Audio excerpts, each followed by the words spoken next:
Hello, welcome to the stream today. My name's Milo, and I'm playing a retro game, as I often do, although I often also play modern indie games, homebrews. I play all sorts of stuff. Anyway, today is a very special day because it is my good friend Gibbon's birthday tomorrow in my time zone. And she's been talking to me about this game for a while. This is something that she remembers from her childhood on the Commodore 64. And so, at her request, I'm going to give it a try. This is Aztec Challenge, which is famous for its Commodore 64 version, but there's other versions of it too. It was preceded by an Atari 8-bit computer version, which is quite different, so I'll show that off before moving on to the main event, which is the Commodore version. And then I'll be showing some remakes of it, unofficial remakes for the most part. Yeah. So what I've got on screen now is two cover arts. The one on the left is from the Atari 8-bit computer version, and the one on the right is from the Commodore 64 release a year later. And I find this really fascinating because basically it's the same picture, same poses, similar coloration in the background and stuff, but they completely redrew the two central figures, which is kind of fascinating. They added more realistic shading, and yeah, just I don't know what's up with that. Like the same poses, but obviously redrawn. It's odd. Anyway, let's play the game, shall we? What I'm going to start with is the 1982 version for Atari 8-bit. Computer systems. I haven't seen any Gibbon chat. Hope she's back in the stream. Yep. Okay, cool. And yeah, all right, so let's get on with that. So there were two versions for the Atari 8-bit computers, and I'm going to show you the differences between them. It's pretty fascinating. So let's get started with that. I'll go over here, capture the window. And here we go. So Cosme is the publisher. Aztec Challenge by Robert T. Bonifacio.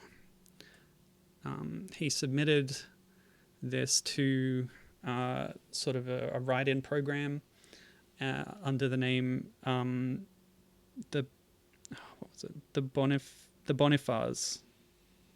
The Bonifaz. So it's a pretty simple game. I'm going to hit F4 to start it. And here we go. This is the original Aztec Challenge. Oh my gosh, that sound is awful. Yeah, this is an auto runner. So it's sort of... Oops. Yeah. That's what it sounds like. You get 50 points every time you jump. So I guess the most optimal technique is to continually jump and make that horrible noise. But yeah, it's interesting that there's no real input apart from jump as far as I can figure out. The autorunner genre, of course, took off in, the mobile age when having a limited control scheme was more beneficial.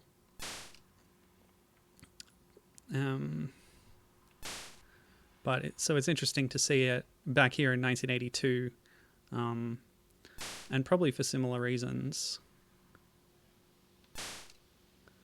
Bonifacio had a few other releases published by Cosme. There's another connection to the Aztec Challenge development because the year after this, well, they made another version of this game for the 8-bit computers, but the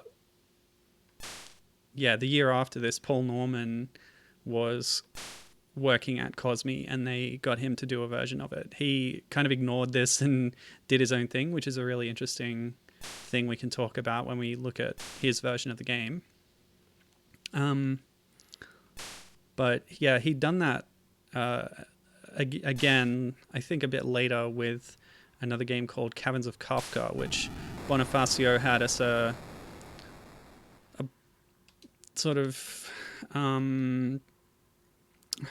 don't know how you would describe it. It's a platformer. It's got a large open screen with a very small character. But when Paul Norman came to do a Commodore version of Caverns of Kafka, he zoomed in the action a lot, gave the player character a lot more actions they could do. And yeah, similarly took it in his own direction. So as we can see, we've got to phase 2, where the obstacles have changed up. We've got different configurations of things to jump over, but it's pretty similar all the same.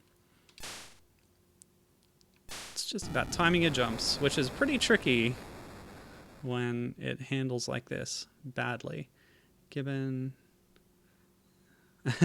yeah, Gibbon says, I can't believe this came out before the C64 version. Usually you had a better version elsewhere that sort of got demade for the Atari, not the other way around. Yeah, it is interesting. Really the only thing they share is the name though. But what we can do, now that I've shown you that very primitive early version of it, in 1983 Cosme came out with this. Another version. Gosh, that's loud.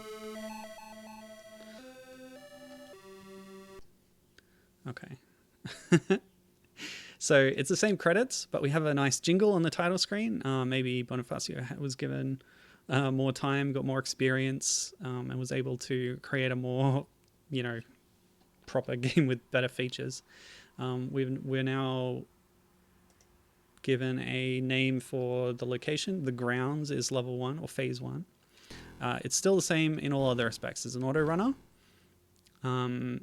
But there's so much more detail in the graphics that makes it feel so much more like a world. Yeah, it's just infinitely improved in that 1 year span on the same systems. So you're probably more likely to see this version of the game if you ever see any version of it at all. I don't see this talked about nearly as much as the C64 version, and for good reason. We'll see the ambition evident in the Commodore version later, but I wanted to show you the roots of this game first to see how different it became when Paul Norman got his hands on it. Now, that isn't to say it's completely dissimilar. Paul Norman's version, of course, has different gameplay phases. Oh my gosh.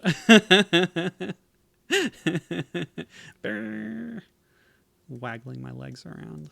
Oops. Oh my gosh. Sorry, I clicked out of the window and I didn't come back to it properly. All right.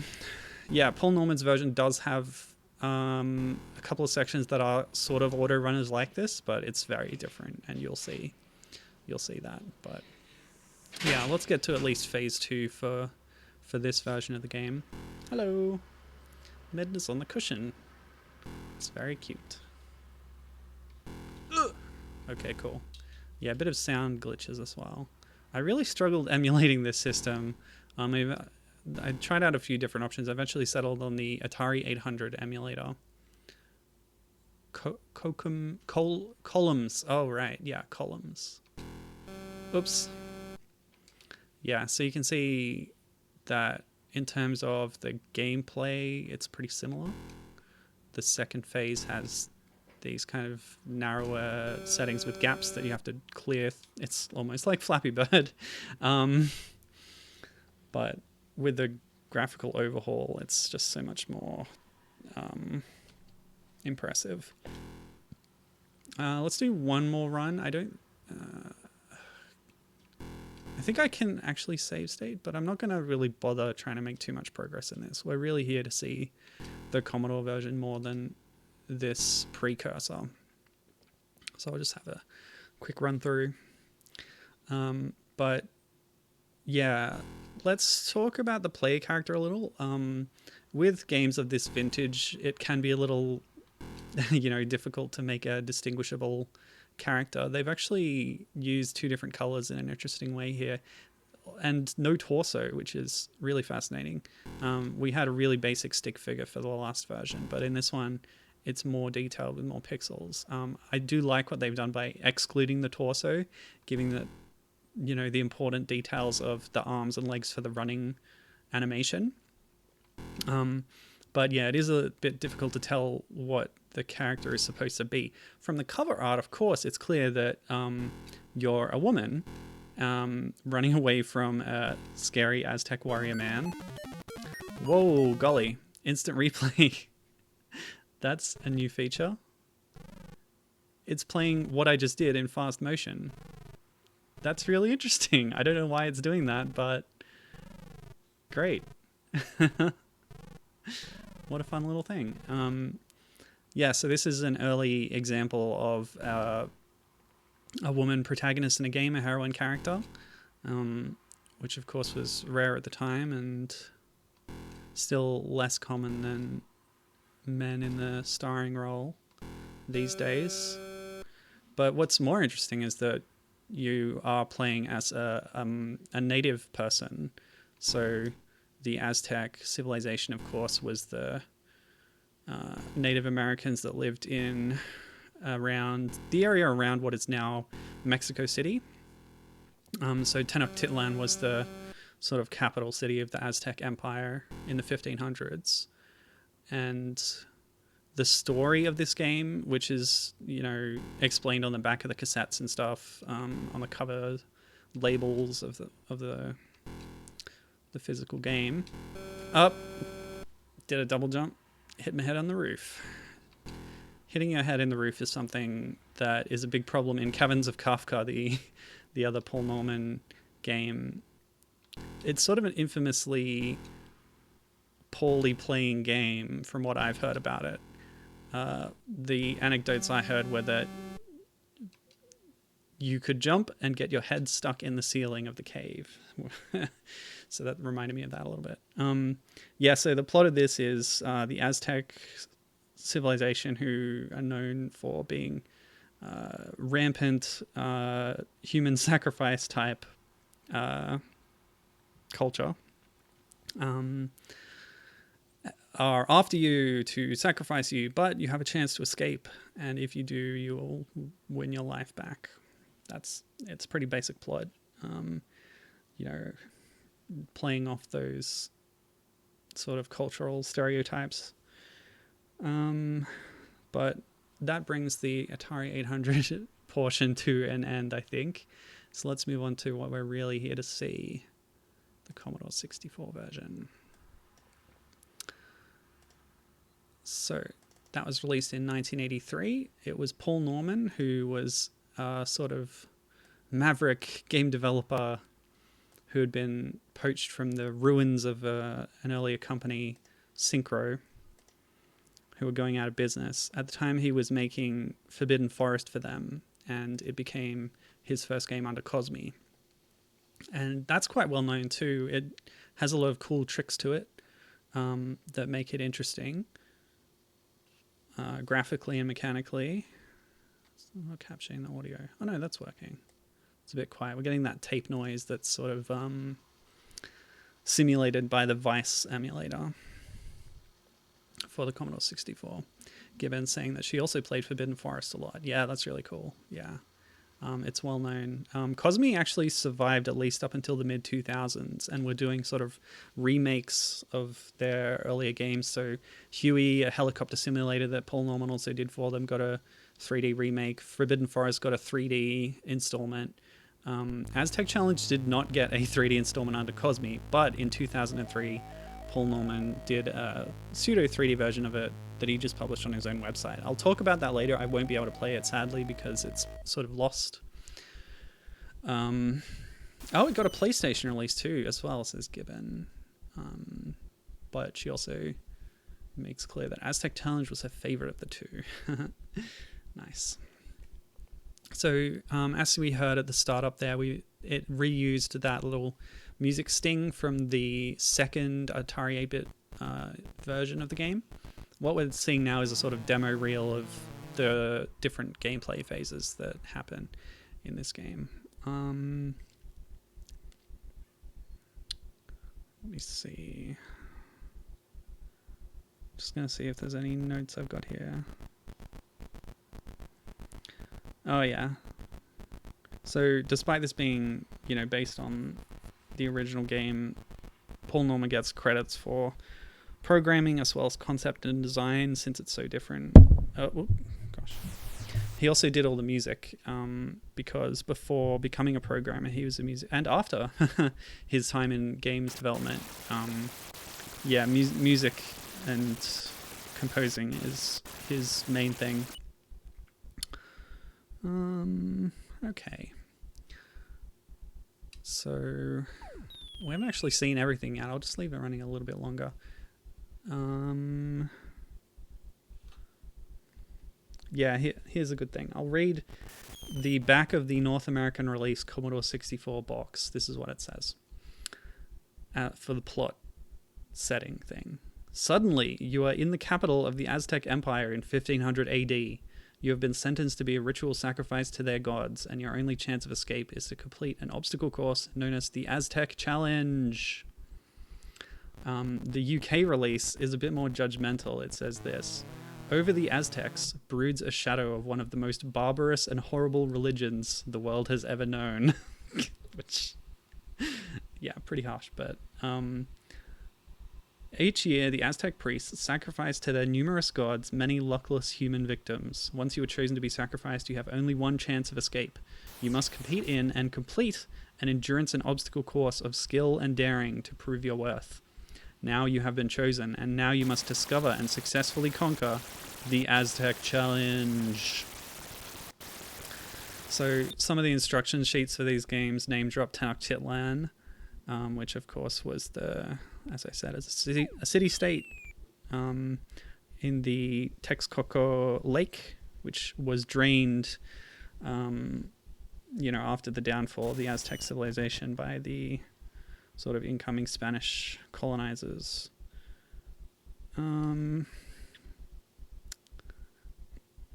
Also worth noting on the point of the player character, there's a 1987 re-release where the cover just shows a man standing with a sword and a shield.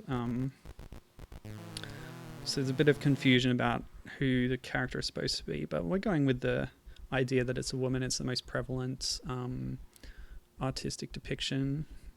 So yeah. All right, let's get started. Oh, okay.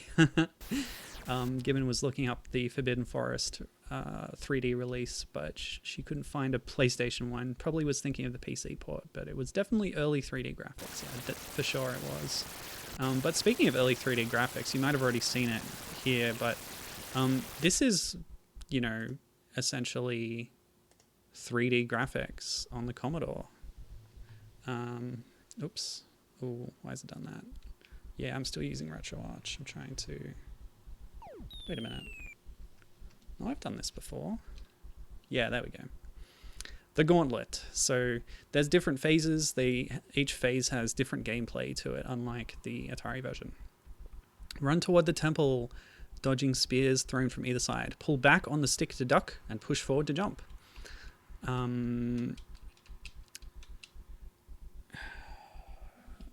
Excuse me? Wait, no, but I pressed it before, which means... Yeah, okay. Cool. So what I'm going to do... This is a notoriously difficult game as well, requiring quick reflexes and some memorization. Each phase gives you 5 lives to start with to get through it. But, yeah, you will quickly run out of them. I'm going to try a few times to do it legitimately, but I will resort to save states eventually. It is inevitable, and I make no apology. How come it's not letting me start? Okay, it says press fire to start, but I don't know. I pressed the direction and it worked, whatever. But yeah, you see how quickly death comes. Gibbon says, I can't believe I ever beat this as a kid. Neither can I. I read some interesting, reminiscences from people who had played this. It certainly made an impression on people at the time. Like what we got here is, like I was saying, 3D graphics. They're using sprite scaling and the movement of the graphics on the ground and on the sides to make it appear that you're running forward into the screen and that, there's this change in Z coordinate. As well as the pyramid getting bigger in the background. The rising sense of tension is also built by the music, which Paul Norman, of course, as I said, a musician, in addition to all his other skills, but primarily so. And the fact that it sort of layers on itself, becomes more complex as you progress, it's really fascinating, and it's a great way to give you a sense of progress as you play. And he talks, I read an interview with him, and he talks about, working with the SID chip and layering two sounds that are unpleasant over each other to then create something that is pleasant, and composing on his guitar and then converting it to SID, and yeah, it's interesting stuff. Anyway, doing pretty well this run. I'm not sure. Oops, yeah. Oh no! Yeah, you gotta react fast, but it's actually put me back at the start. There's no checkpoints, I think. It's too easy to just jump every time, but yeah. You do have to duck for a lot of them. And I do need to focus. Gibbon says, now imagine getting kind of far in, dying, and needing to rewind the tape to start from the beginning again. Oh my gosh. I just can't imagine that tape-based gaming, how it must have been. It's bizarre to me. But yeah, pretty interesting. Of course I am familiar with tapes. Ah! Wow. Alright, let's start using save states for this phase to get through. I'll just test that functionality. Yep, works perfectly. I had more problems with my controller the other day, so I eventually took the step of taking it apart completely, which is a bit of a hassle. Microsoft, yeah. Sony controllers are easier to take apart than Microsoft ones, that's what I'll say, for repairs and stuff. Anyway, I applied some isopropyl alcohol to the trigger mechanism, and that seems to have improved it. I couldn't find any other fault, but the mechanism for activating the what are they called, bumpers on an Xbone controller is really bizarre. It relies on a piece of plastic that straddles over both triggers, bending in the middle, which I feel like is a really poor choice for a mechanical, part. Because that's just, like, it's inevitably generating wear and tear on this part. It's so bizarre. Anyway. It works now, is the point, which is good.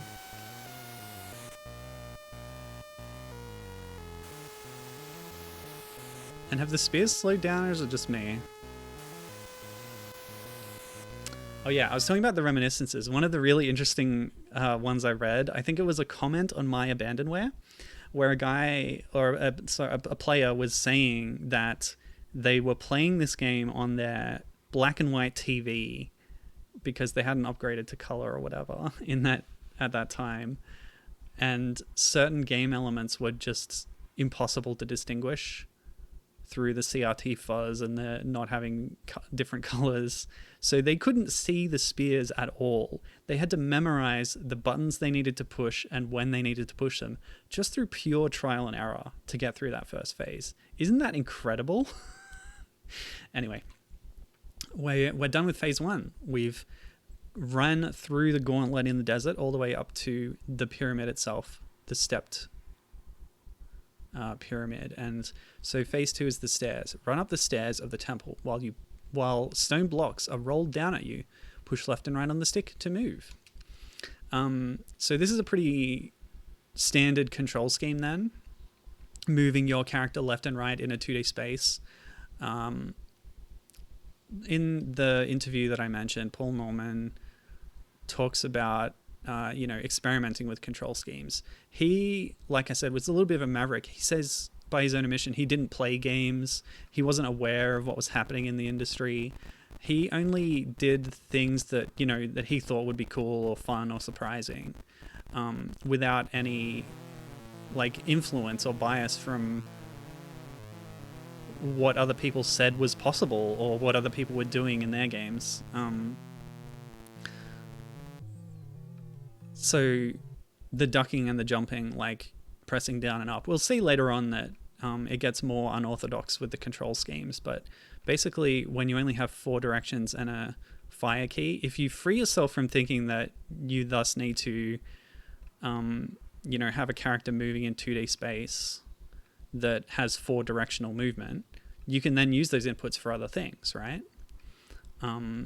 So later on, you have 3 different kinds of jumps that are mapped to different directional inputs on the joystick, which is pretty fascinating. Like, I haven't even used the fire button at all so far. Yeah.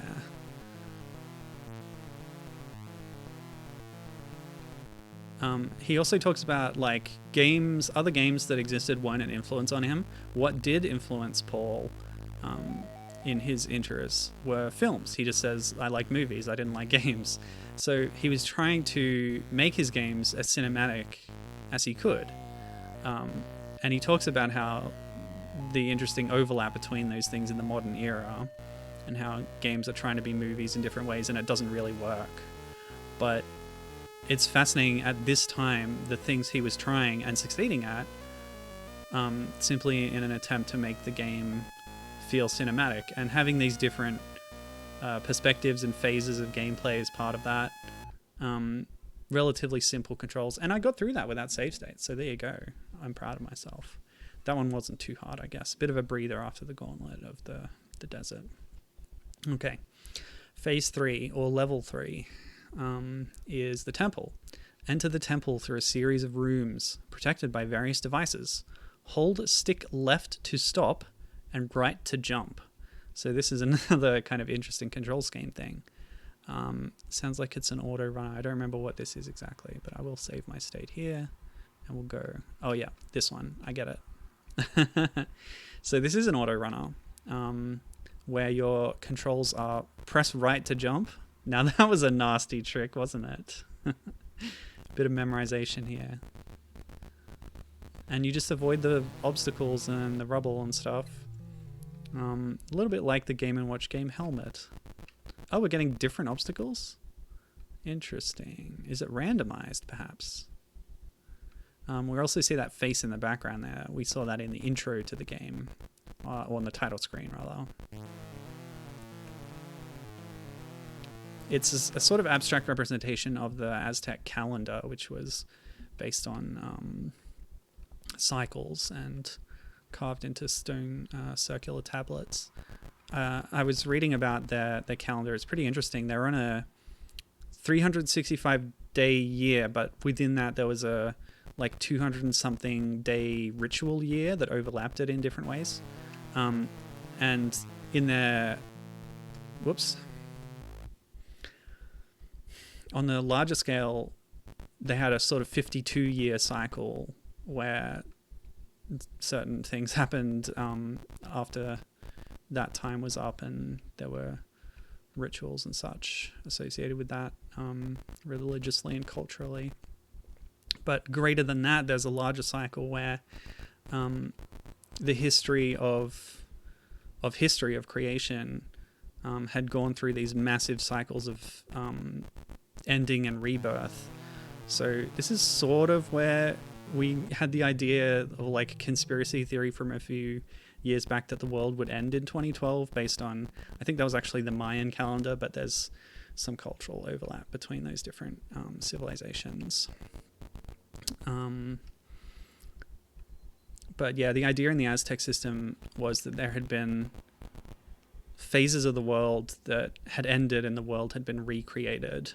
And we were in the 4th one. I think they were called suns, maybe? I don't remember.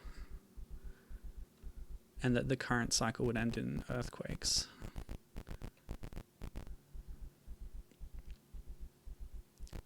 And I think the idea that the world would literally end was a bit of a conflation between the sort of cycle of actual years, which represented a ritual calendar, and the other idea of the world ending and being created again, which were separate from each other, but people conflated them and made stupid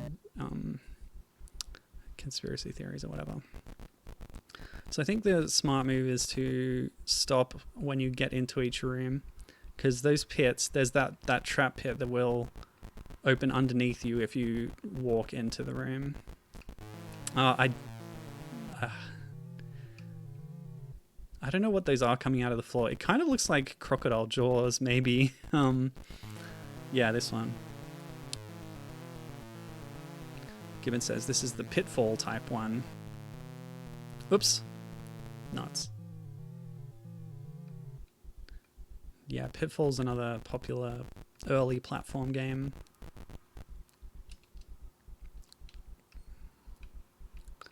So now that we're seeing our character from side on, like basically each phase of the game so far has been a different look at our character.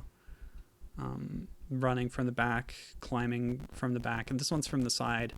And when I was sort of looking at these sprites, the kind of confusion over the identity of the character came to mind. But if you look closely at the sprite, I think given the very limited detail that they were working with here, you can sort of see in certain sprites. So I'm trying to pause my running cycle so you can sort of see that maybe the chest thrusts out a bit in the manner of a woman's bosom, as depicted on the cover of the game. So yeah, I was just trying to find common ground between the artistic depiction on the cover and the sprites within the game, which is another form of art, of course. Right. Ugh, those crocodiles. They're just too fast. I need to really stop at the entrance of each screen. Although, yeah, this is a very difficult phase. Each phase has its own difficulties to it, of course. So I'm gonna... Yeah. I've seen this done fast where they just run through with very little pausing, but I'm not experienced enough to handle that. I will start using save states in a minute. But you can hear that music layering, continuing to have more channels added to it. Ugh, nuts.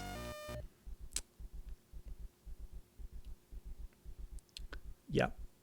Oh, okay. Gibbon's interpretation of the sprites that come up out of the ground that I said might be crocodiles.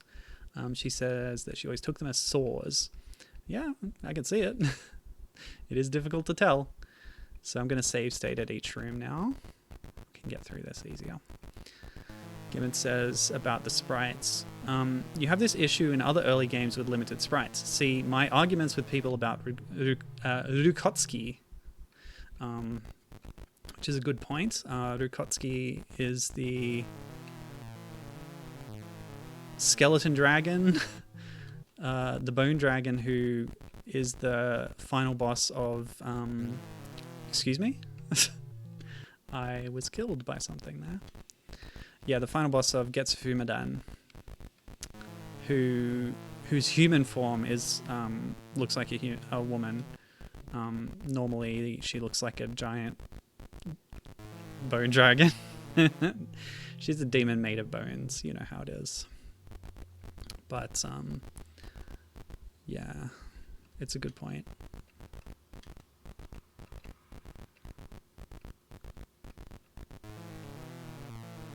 And later, you know, media can give context. So in that case, you see Rukotsky come back in Automedius, which is a sort of Gradius spin-off by Konami. Oops, I saved state right as I was about to... Oh, and then I saved as I was dead. That was dumb. Sorry. That was a stupid fingers moment. So we'll just play this bit again then. Ah, no! Yeah, so you do see Rukotsky in Automedius in much better detail, clearly female. But even in the original game, she had a female form, but people, I guess, just overlook that or whatever. You know, misogyny, you know how it is. Oh, it's also International Women's Day. I didn't mention that earlier, but I'm not really doing like a special... Whoa, that's a tricky screen. The crocodiles were black against a black background. That's harsh. Very tricky. Okay, here they are against grey, which is a bit easier to see. Wonder if that was an error. Anyway, I guess this can normally be my International Women's Day stream, even though, because the player character is female, even though I think that's the laziest and most cop-out way that people can pay lip service to the idea of International Women's Day is to highlight female characters rather than actual people. And I've done that in the past by showcasing games made by women, especially in like the 80s. Have been some interesting streams out of that, or the 90s. I've done both, but anyway, yeah, I'm not doing as many like topical date-based streams this year, so sorry about that, but this is the Gibbon's birthday stream, so that's one thing. And you know, she's a woman, so there you go. That's a bad excuse, but anyway. Yeah, that's a great question, Gibbon. So I was talking about how Automedius reframe or can provide additional context on the depiction of Rukotsky in the early games. In the same way, Paul Norman did a remake of this game in 2003, which again I'll talk about a bit more later. But in that, it's very clear that the player character is female, extremely clear, and yeah, it's called Azteca, Queen of Quetzalcoatl. And yeah, Gibbon's wondering if that game clarifies what the floor traps are. In answer to that, I believe that level was cut out of Queen of Quetzalcoatl, but I'm not sure. I'll look in. Yeah, I have a review of it that I can refer to when I get to that phase of the stream. So that'll be coming up. Yeah, that's actually the next thing I'm going to look at after this. There's some demakes apart from this. So yeah, we'll get to that. But yeah, I cannot play the remake, sadly. I don't know. That's from memory. I'll have to check back on that review. In fact, I'll do that right now to answer the question. So 2 levels are removed. Number 2, avoid falling blocks on the stairway. And number 4, travel through Mexico, avoiding snakes, spiders, and other nasty critters. Okay, so I was wrong. Phase 3 is in the remake, but I don't recall seeing any explicit images of those traps in there. So, dang. Okay. All right. Phase 4, level 4. The vermin pass through the dark heart of the temple, avoiding the friendly fauna of Mexico. Push up for high jumps, back for low. This is another... I think this is partially the thing I was alluding to earlier. There's 2 kinds of jumps. Okay. So I'm pushing up to do a high jump and down to do a low jump, and that's the difference. You know, other games have mechanics like the longer you hold down the jump button, the higher you jump. But in this one, you sort of commit to what kind of jump you're doing before you do it. Oh, that's actually... Oh. Yeah, I'm looking at this on the stream, like the concurrent stream broadcast that I have up here. And the flickering, thanks to this background, is actually pretty nauseating. So sorry if that's causing you any visual problems, but yeah, not much I can do about that. Anyway, okay. So here we're just jumping over animals as they come up. That looks like they're randomly generated as well, which is interesting. Don't know what that big lizard is. Not too familiar with the native animals of Mexico. That's definitely a scorpion. The Gila monster, is that a lizard? Whoops, I should have done a small jump over the scorpion to give me time. It's just about timing your jumps. There's no other control you have. It's only 2 different kinds of jumps. So again, this is an auto runner segment, similar to the original Atari game. Now, how are you going to avoid that snake realistically? Come on, what's up with that?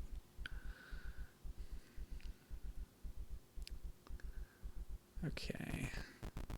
Again, we're getting that layering music coming in. Very cool. Nice. I saw a lizard today. Normally we have these little skinks in our backyard that my cat Midna loves to chase if possible, or just watch intently if not. When confronted with a cat, the skinks will often drop their tail on the floor to distract her and run away. But she's actually, and I was surprised by this, too smart to fall for this trick. Because normally she's a bit of a dum-dum. No offense, Midna. But yeah, like, she looks at the tail once and kind of ignores it and goes back for the lizard. So it might work on birds, but Minna is not fooled. Often when we notice her going for a lizard, we quickly separate her to a different room and rescue the lizard and put it outside where it's safe. But today what I saw on the inside of our screen door was a gecko, and that's the first time I've seen one around here, which is pretty fun. I love geckos, they're so cute. And I spotted it before Minna did, because she would clearly have run to it and tried to make friends. She doesn't really have the killer instinct, so she might bat them around a bit, or just try to investigate them. But she doesn't like immediately kill and eat that kind of creature. Anyway. Oh, we also had a blue-tongue lizard once, which was amazing, or a couple of times. It sort of lives around this area and roams around and sometimes passes through our front or backyard. They're quite large. They can be maybe like 30 centimeters long, which I think is, I guess, a foot. Anyway, they're cool, and they have a blue tongue. Yeah, confirmed Gila monster. Oh, it's sad that you don't get lizards. That's too bad. But again, without save states, I've cleared level 4. This game's easy. I don't know what people are complaining about. Actually, what I do like about it is there's no like continue limit. Once you clear a phase, as long as you keep the game running, you've cleared that permanently. You get 5 tries that are replenished each time for each new phase. So I think that's cool. It's just that the actual playing of them gets quite difficult. Okay. Right. So level 5 is Hop Aztec. Hop Aztec. I don't know. The exit from the temple is covered with booby-trapped tiles. Jump forward, back, or sideways to find a safe path across. I think this is where the game starts getting like unfair in its difficulty. This is basically just random chance. If you stand on a trap tile, you will get shot. I don't think you have a chance to escape it. Yeah, you can't move as soon as you land on that, and you will get shot.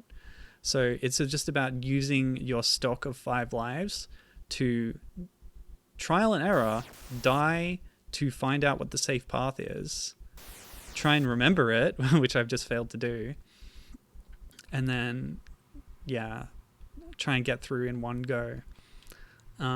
So, more like memorization and luck than the skill-based action of the rest of the game so far.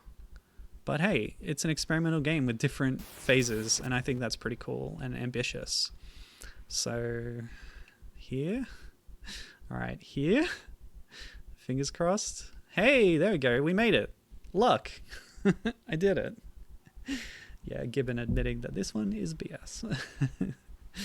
Okay, so level 6 now. Piranha. Or Piranha, maybe. Might be how you pronounce it. Swim the lake in any direction and dive with the fire button for a second to avoid the man-eating fish, but keep going forward. So, press fire button. I'm pressing all my buttons. Okay, cool. So this is another one with a more traditional control scheme. In fact, the most we've seen so far. We're moving freely in 2D space. Oh no! This is another one that specific commenter called out as being impossible to actually do properly on a black and white TV. They were unable to see the piranhas in this phase, given the visual noise of the water, which is intentionally masking their location, but it was masking it too well on their telly set. And I can see how that could be the case, yeah. Okay. So I haven't tried dive yet. You can hold down... Okay, great. That's the limit. You hold down the dive button, the fire button, to continue diving. That noise is like just noise, so I'm going to turn the volume down a little bit. Okay. Ah, not again. So yeah, you hold down the fire button to dive, and they don't warn you about this. Yeah, dive for a second, it says, but it doesn't explicitly say if you dive for too long, you drown, and that's a death and you have to restart. But that is the case. And that's all up to you, the player. It will kill you if you hold the fire button for too long. Okay. Cool. There we go.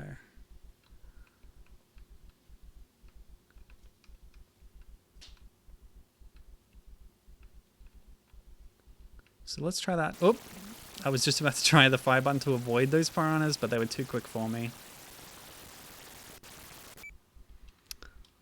This one. Yeah, okay. So if they're moving fast enough. Yep. Oh, I held it for just a second too long. That's how it is. Okay.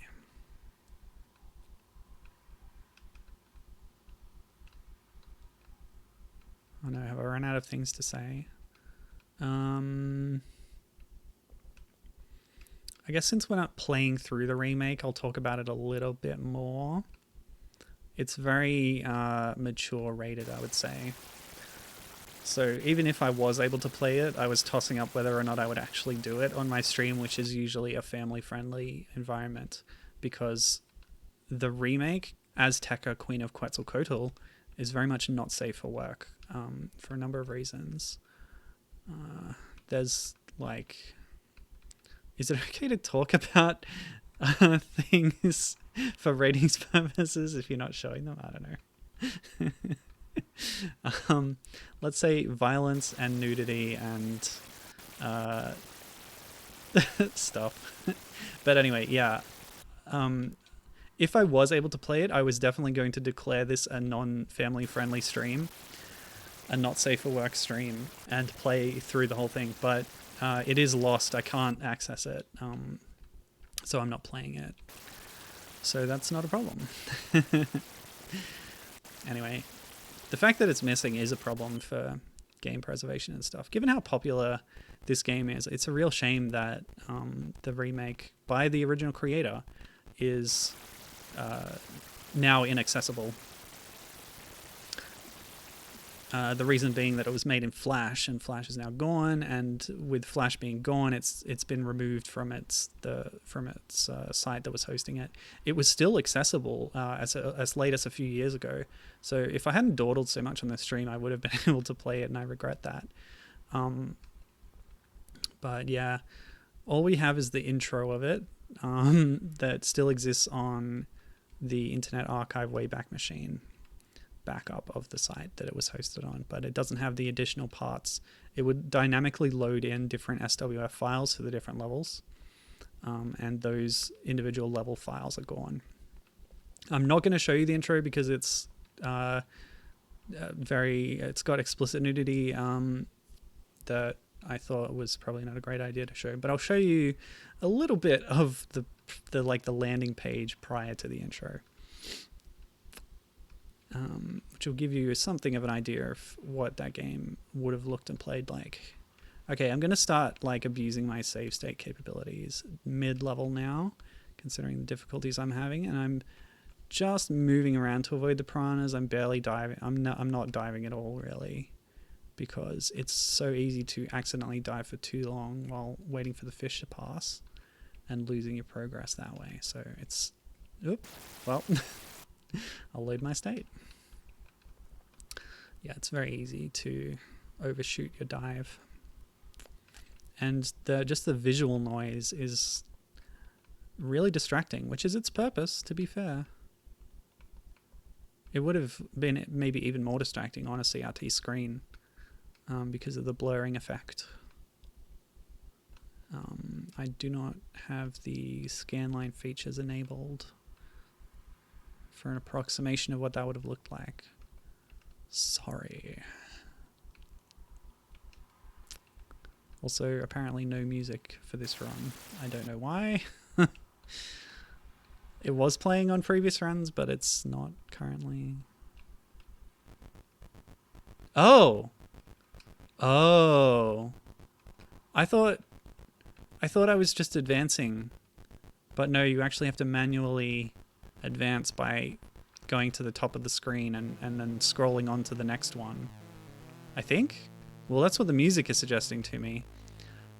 What is not suggesting that to me is the fact that when you exit the top of the screen and come out the bottom, all the fish are in the same places, which suggests you're just doing a Pac-Man style screen wrap effect.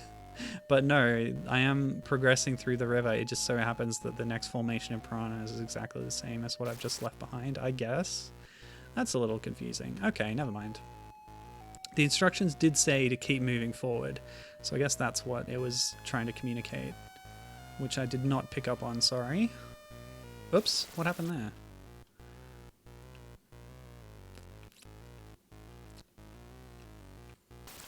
No, Gibbon. Sadly, Aztec has not been archived on Flashpoint. I checked that. It's not in the approvals queue for upcoming releases either. So yeah, it's too bad. Unless somebody has the files and puts them on there, it's not going to be on there. And I guess nobody bothered to archive this one. I would have done it myself. In fact, so the page from 2003 where the remake is hosted says, you know, this remake, it's in Flash, you can play it on the web, but for a higher quality version, you can mail in or like email Paul Norman, and he will send you a CD-ROM with the higher quality version on it. So the web version has lower fidelity graphics and stuff for file size reasons, because it was early internet and it was a lot more feasible to put the lower bandwidth files up there and download them. So I emailed him the other day, or the email that was listed on that old ordering page from 2003, and I said, hey, please, I'd like to get your game now that it's gone. I still have a way to play it. I can then put it in Flashpoint if you like, or I could not if you'd prefer. I haven't heard back though, so it's an old email on some weird web server, so it's possible that he's not checking it anymore. I couldn't find any other way to contact him, which was too bad. Otherwise I might have tried other avenues. I wonder how those interviews contacted him. There's interviews with him online. Well, anyway. Yeah, maybe he'll check it. Maybe he'll get back to me. We'll see. And yes, yeah, the last time we looked into it was when I guess it was still up, but the websites are not hosting it anymore.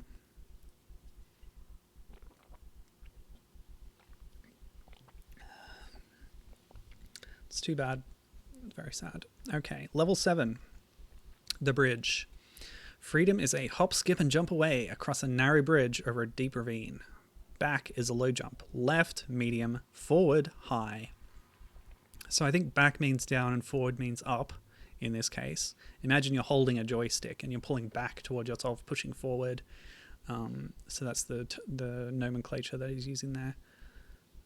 So yeah, this is like the jumping over the animals, but with an additional third jump height, just to complicate things even more. So here is my medium jump. Whoa!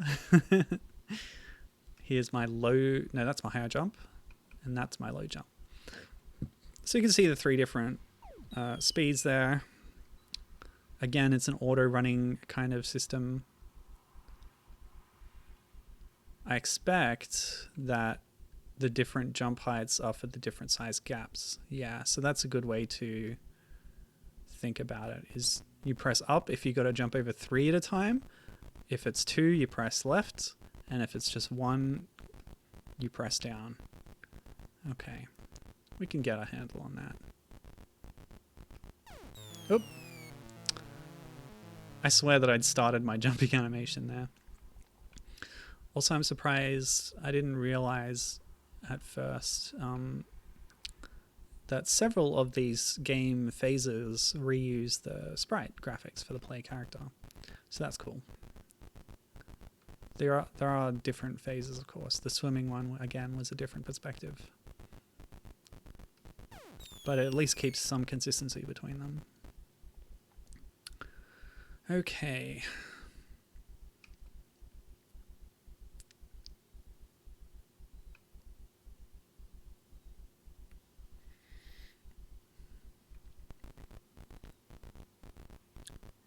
So, yeah, stuff, things.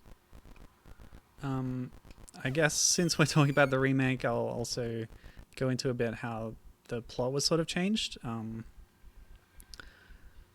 In this game, your objective is just to escape from being sacrificed. There's a bit more of a positive motivation in the remake, where you have an end goal that's not just survival and escaping from people who are trying to sacrifice you. Your goal in the remake is to ritually marry the god Quetzalcoatl, hence the name Azteca, Queen of Quetzalcoatl.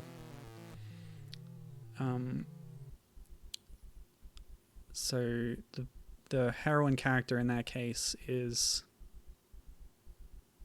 Yeah, I don't know if this was ever part of the actual culture and religion of the Aztec civilization, of having a sort of priestess role that would marry the god. Quetzalcoatl is one of the 3 primary gods of their pantheon, by the way. Often depicted as a winged serpent. That name carries on into other areas of modern culture by means of taxonomy of dinosaurs and such, because one of the types of flying reptiles from dinosaur times was named the Quetzalcoatlus, after the mythical figure of Aztec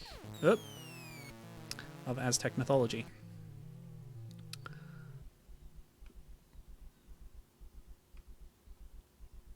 It was pretty interesting actually reading about the Aztec people, since they were so centrally located in Mexico.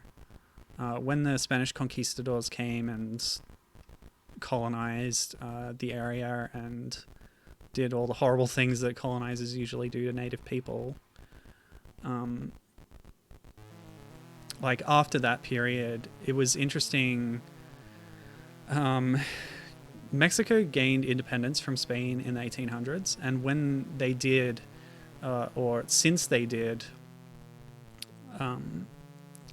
like Mexican people have reclaimed aspects of Aztec culture and iconography and stuff as a means of reinforcing their independence from Spain and having a unique cultural identity separate from Spain, even though they... like Spanish is still the primary language of Mexico, thanks to colonization. Yeah, so it was interesting reading about that. Names and symbols, sometimes cultural dress does survive into the modern day in Mexican culture.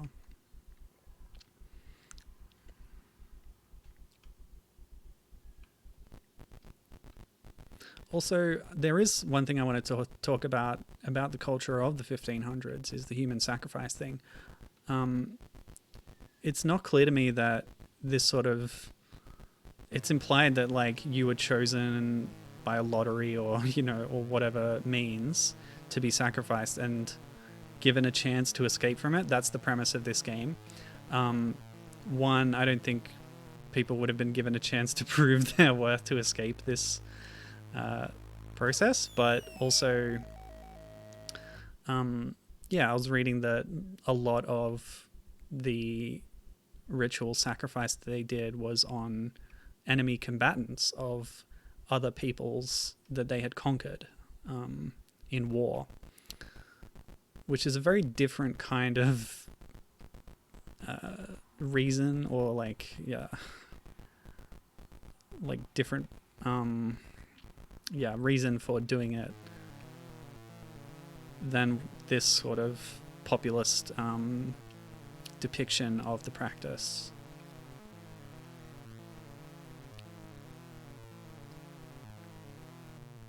Oh, yeah, I did a long jump when I should have done a medium jump there. So I might start doing some little cheeky save states during this phase as we leap across these gaps. But yeah, it's all... there are aspects of the Aztec culture that are not well understood by modern historians, partially because of, like, you know, the genocide that happened around colonization, and along with that, cultural genocide of propaganda where, you know, the outsiders are writing about the practices of the native people and either not understanding them and getting them wrong, or deliberately representing them in order to slander them and that kind of thing. But we do apparently have records. It was a little bit funny to read that there are records of the Aztec people boasting about their how many people they had sacrificed, because it was a practice among people of the area, of the region. So it was a method by which that empire could proclaim its power among other competing, civilizations around them. Was to say, you know, we're more powerful than you because we sacrificed more people than you. That kind of thing.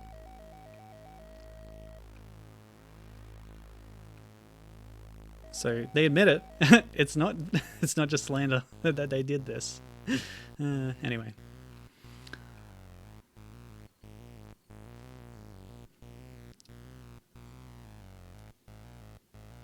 I did find it kind of interesting, the difference between the US and the UK box blurb. The UK one was extremely judgmental about that aspect of their culture, which I don't think is entirely fair. Sure, they had their problems as well. There was a lot of social inequality, of course, but what society does not have social inequality? Not that that's an excuse, but anyway. Stuff, things, Aztecs.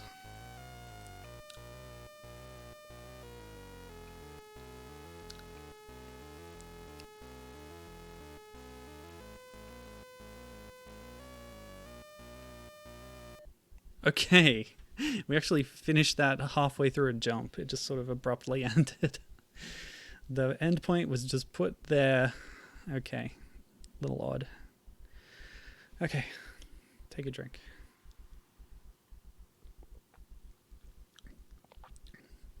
Yeah, that's right. Gibbon mentioning it was interesting to see which regions had the lady on the cover versus the proud warrior dude on the cover. So the information about that I had was mostly just coming from Moby Games and going to... while I've got my tabs open here, I'll tell you that the interview I was reading with Paul Norman was on C64.com. It's a sort of fan site for the Commodore 64. Yeah, so Moby Games has like scans of different covers. It's a great resource. I do recommend it. Nope, not that one. That's the other Aztec challenge. Also available in the TI-99 and VIC-20. In the interview, Paul Norman mentions that it was on the Apple II, but I think either that hasn't been documented or he was mistaken. So we've got the North American release is what you see on the right side of the screen. And I'll just give you a slightly better view of that. Or I could do this. Yeah. So that's the one on the right. The one on the left I only found for the earlier Atari version. So Germany has the same one. The UK also originally had the one on the right. But the one you mentioned with the dude with the sword, which now that I look at it, he's got a shield on his back. It's not a bad piece of art, actually. That's listed as a top 10 budget re-release. So this is another publisher picking it up, re-releasing it, giving it a different cover. So, yeah. So I will say the UK did originally have the same cover art with the woman, but it's a later re-release under a different publisher that changed it to a man. All right, back to the game, shall we? Phase. Oh, I see. Okay, so phase means like cycle. You do multiple runs through this game. So I've just completed the game. I escaped my fate. I escaped the sacrifice and won my freedom. And now the game loops, but it has incremented the phase counter. Now, it's interesting. There are changes in the different phases. The only one I know of is that after you do a few phases, so you have to complete that whole cycle of levels a few times, and once you do, see, it still saved my progress. I'm still on phase 2. But yeah, once you have done it a few times, you get a variant cycle with different graphics. The difference is that it's now nighttime. So rather than this bright yellow sand and sunny kind of atmosphere, yeah, they reframe it to be a nighttime scene. And I don't know how that manifests in all the different levels, but yeah, I thought that was pretty interesting. But yes, that's me clearing Aztec Challenge for the Commodore 64 with only some save state abuse. Oh, that's awesome. Gibbon remembers getting to nighttime like once. Yes, so thank you for that.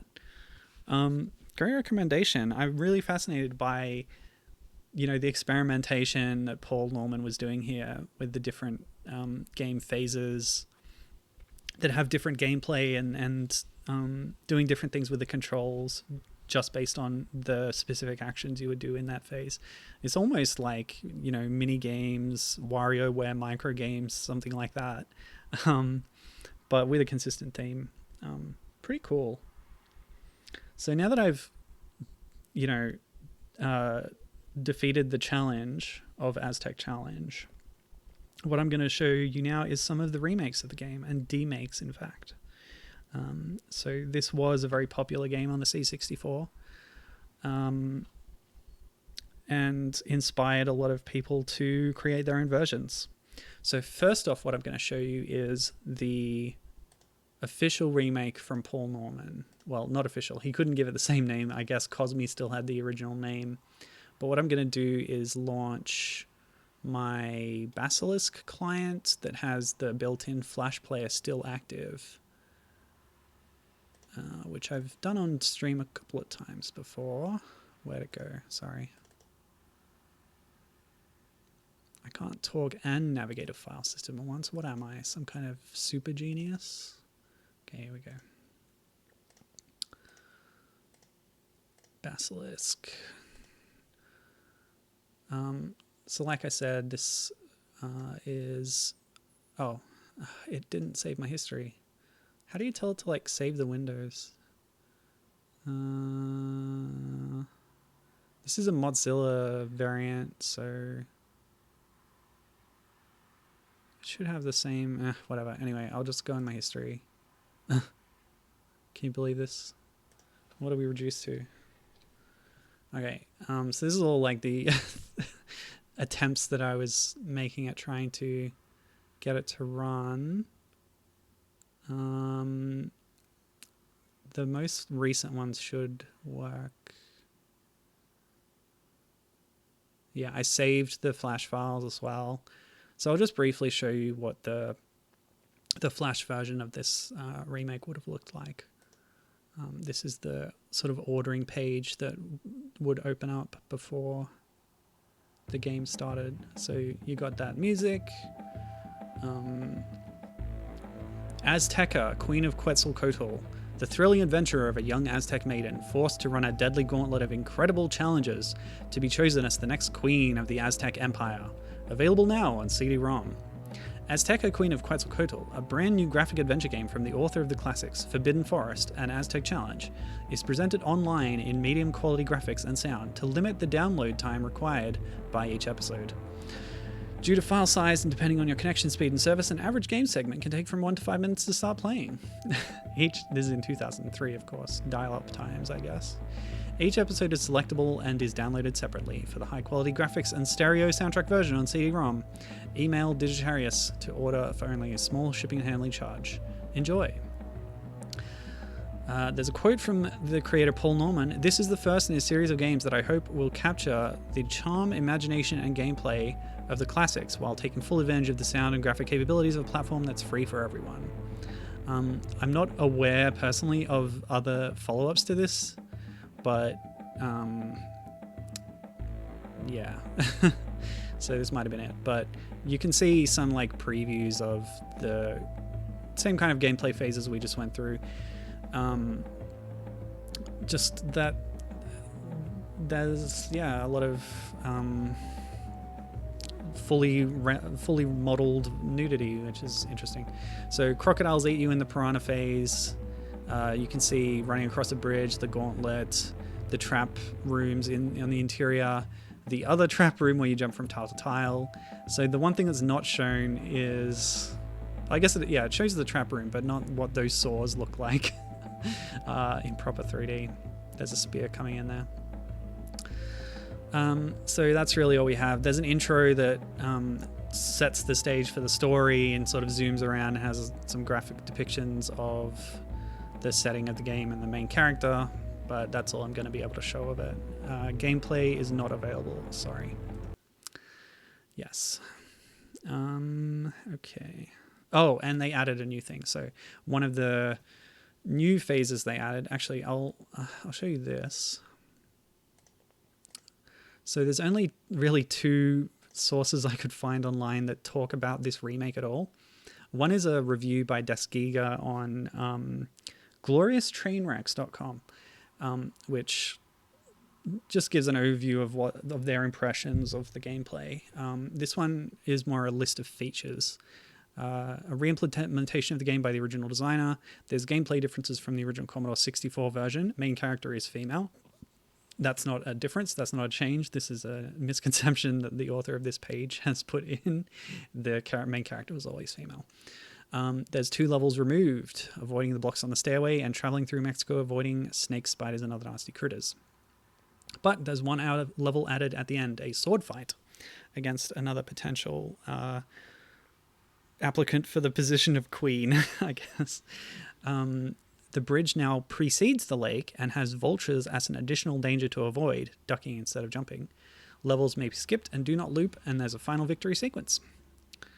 So that's what you would have had in that 2003 Flash remake. And until somebody makes the files available or whatever, it's going to kind of be lost to the ages, sadly. Trying to imagine the sword fight on C64. Yeah, I guess just imagine how it worked in Prince of Persia. It might have been similar to that, because you would have been able to move forward and backward and maybe hit fire to like jab. But knowing the other controls that Paul had implemented in this, you might have been able to press up and down to do things like lunge or jump or whatever, duck. Who knows? Yeah, there's a lot of possibilities, but I think it would have been possible on the C64 for sure. All right, so that's the remake, the 2003 remake covered.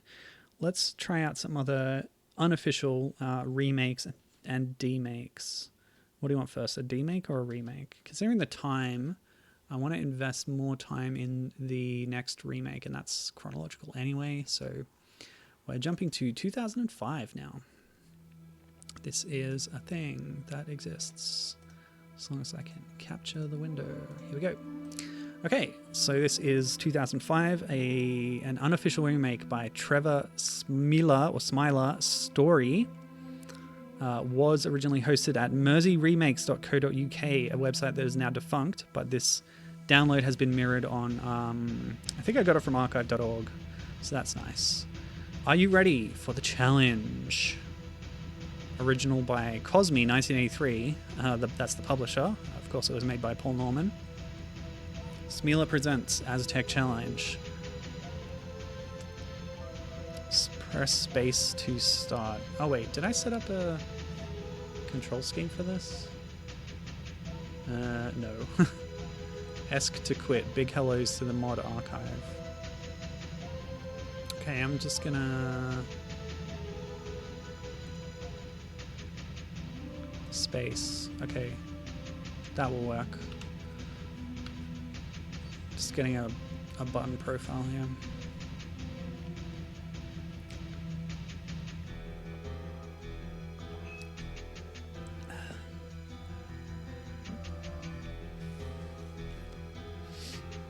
Every Geordie on the planet is being thanked. That's lovely.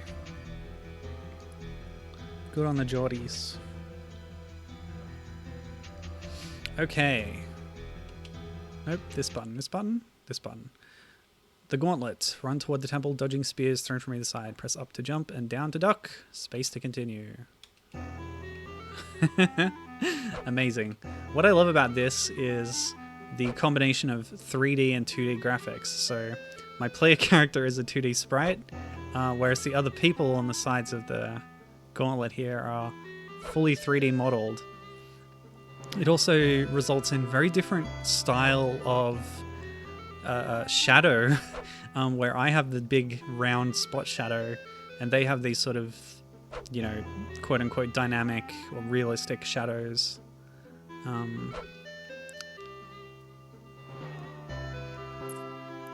Also, well, I can't... I may not be able to comment on the player character too much until we see another perspective on them, but they're certainly quite well toned in their back muscles. Alright. I cannot save states in this version, sadly, but so we're going to do this old school style proper challenge. The later demakes I will be running an emulator, so I'll be able to save state them. But this one being a PC remake, yeah, I'm just running it natively. And yeah, it's pretty cool. For something made in 2005, I think it's pretty impressive. Of course, it's worth noting that the 2003 remake by Paul Norman is fully 3D modeled in all aspects. Whereas this one is that mix, like I said. Take from that what you will. Of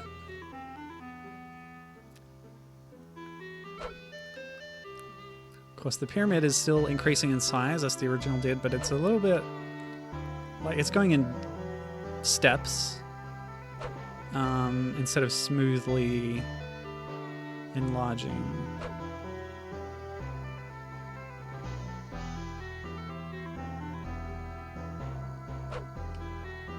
Oof. I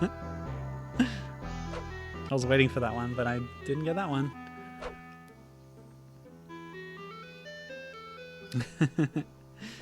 Gibbon says that she likes the music, and yeah, I'll agree with that.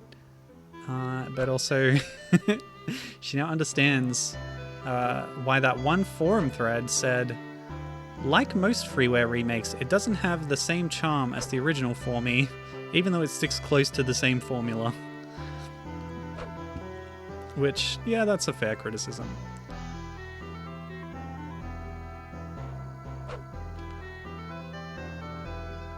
Hopefully we see more of the game and get to judge the other phases as well.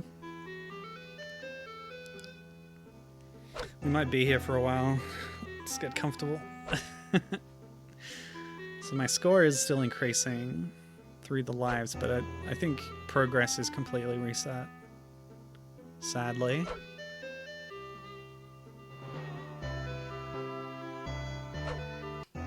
No.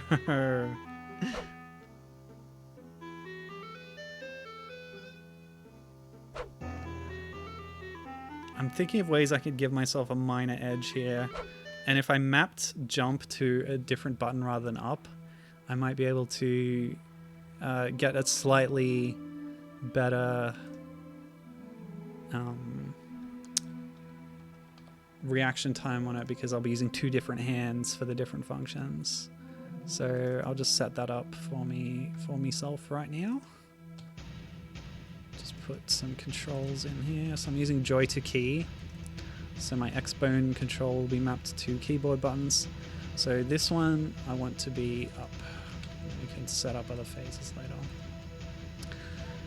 Okay, let's go. Alright, I need to hit spacebar as well. So I'll set this to space. Oh wait. Set this one.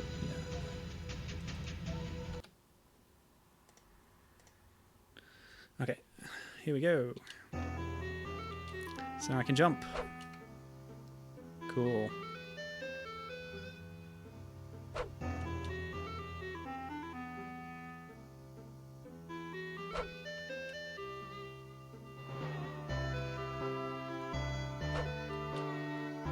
All right, we're doing it. Yes. I will be the queen of the Aztecs.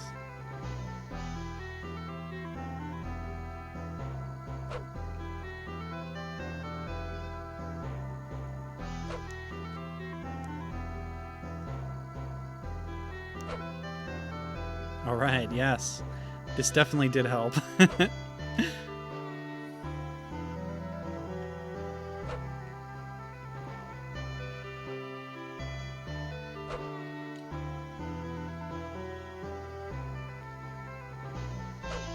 Ah!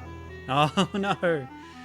I was just thinking, do the upper ones always come from the left and the lower ones from the right? But no, that is definitely not the case. Gibbon is thinking about how Temple Run wouldn't exist if Aztec Challenge hadn't been a thing. Ugh. No! I've been thrown off now. Okay, let's get back in the zone. The Aztec zone. Ah! Never mind. I didn't get back in the zone.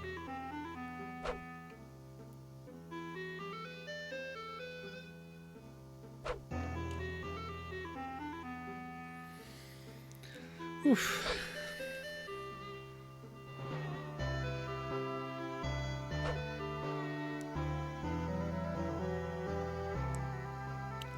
Do you play as an Aztec person in Temple Run? Or is that more like an Indiana Jones type thing? I've never played it. I've played a couple clones of it. Being a popular format on a new gaming ecosystem of the mobile phone, or touchscreen phone, it was endlessly copied and cloned, of course.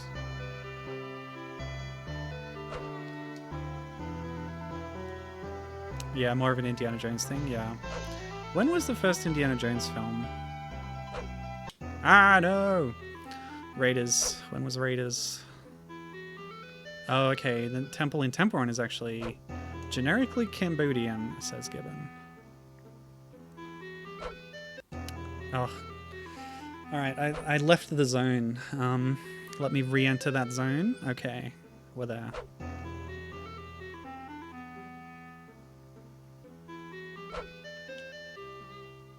I'm actually... Bah! Raiders was 1981. Okay, okay. Not that it would have influenced Aztec Challenge in itself, really.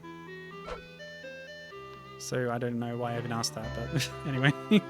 Thanks for getting me the answer. Ah!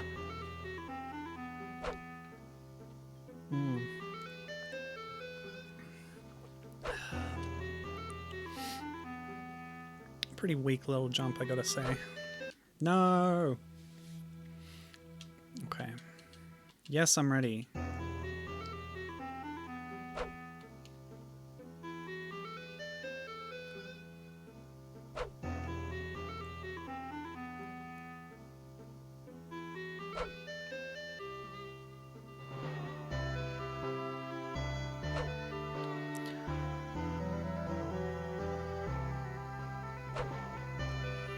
I'm gonna do a no talk run. Total focus. Not talking at all.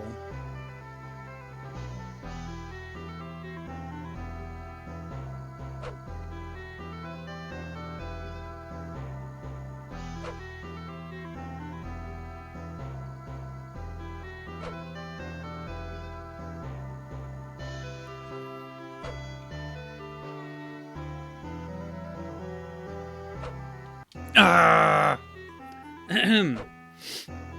Notice that the background kind of subtly changes color over time. As you can see, when I do a really good run and then die, and it resets you all the way to the start. I wonder how many kids or people on the Commodore 64s in 1983 never got past the gauntlet.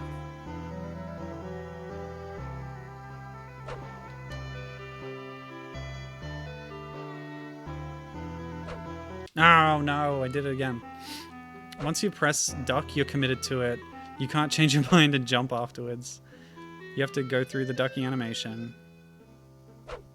You can hold it down to like continually reduck, which sometimes stays in ducking position. If you hold jump, it will also continually jump. But I'm sure there's still a brief period where you can get hit. I feel like in the original, your jump was so high that you might even sometimes be able to jump over the upper spears, but I'm not sure. It felt like you could, but you probably can't.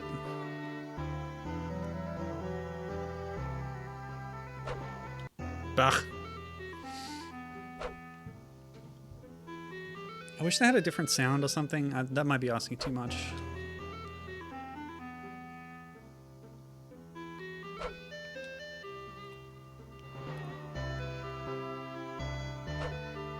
One, 2, 3, 4, 5. 1, 2, 3, 4. Oh!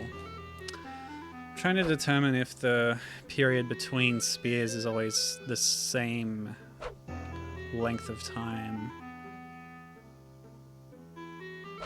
Because there's nothing else to do while I wait. Hey, what the heck? I somehow like ducked under the one that was below. That's weird.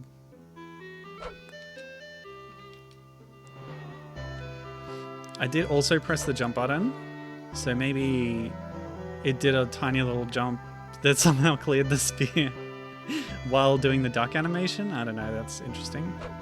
No! Didn't work that time. Woof. I'm gonna keep going. My goal is at least to beat phase 1 in this remake. We have a bit of time anyway. I have 2 other demakes to show after this. Come on.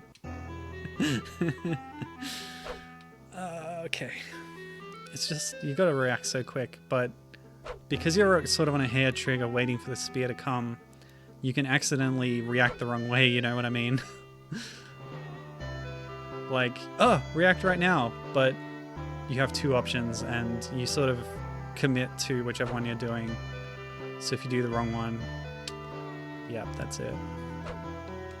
You're done, son. You're cooked. Your goose is cooked.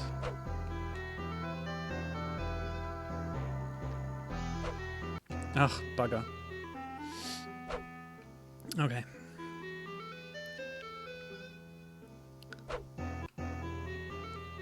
Come on.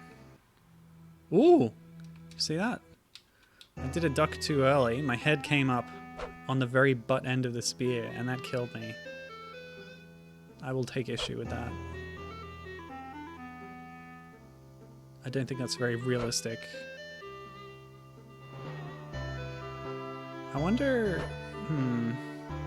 Because your progress is completely linear in time, and so is your point total going up. So I wonder what the point total is of completing this level. It's hard to tell as soon as you take your first death because it keeps the points while continuing progress from the start. But that might be a good way to like judge how far along you are. But there's no way to know when you're going to get to the end except by doing it.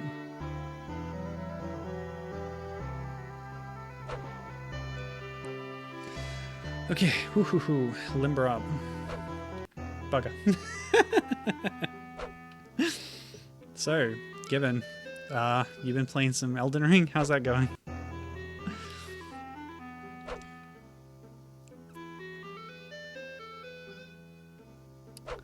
I have been playing the Hobbit licensed game.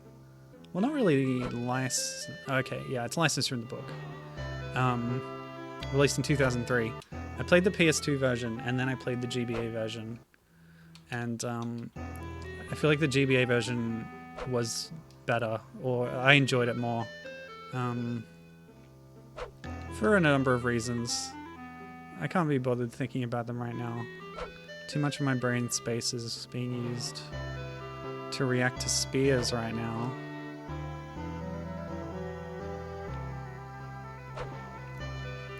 But essentially, the PS2 one is sort of like, I compared it to Star Fox Adventures and Banjo-Kazooie, because it's a little bit Zelda-ish, it's a little bit 3D platformer, but obviously not as good as either of those by a long shot. The GBA one is more like a top-down Zelda, which was interesting a bit because Star Fox Adventures is essentially a 3D Zelda game. Just the main thing is it was less difficult. Like the PS2 one had tons of instant death. A new music phase. Oh my gosh, I did it. Hooray! Oh my gosh. Okay. The stairs. We're up to phase 2 finally. Run up the stairs of the temple, not roll.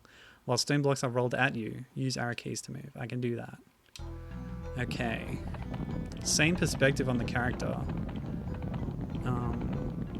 It felt more like a climb in the C64 one.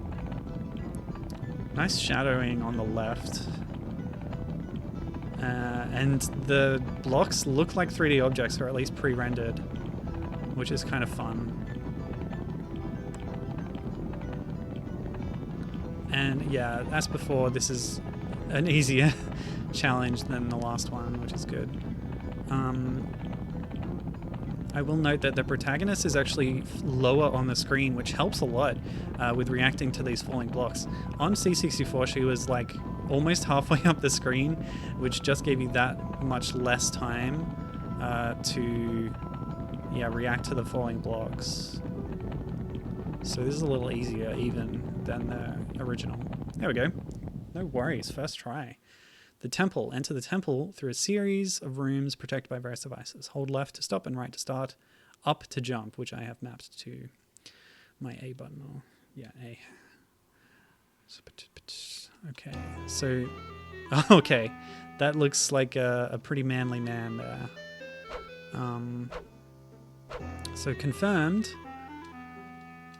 The creator Trevor Story got it wrong. Reframed the story to be about a man. Erasure of the original woman. And, you know, one of the few protagonists of a video game who is a native woman. Any woman of color is a rare protagonist, and native indigenous peoples especially so.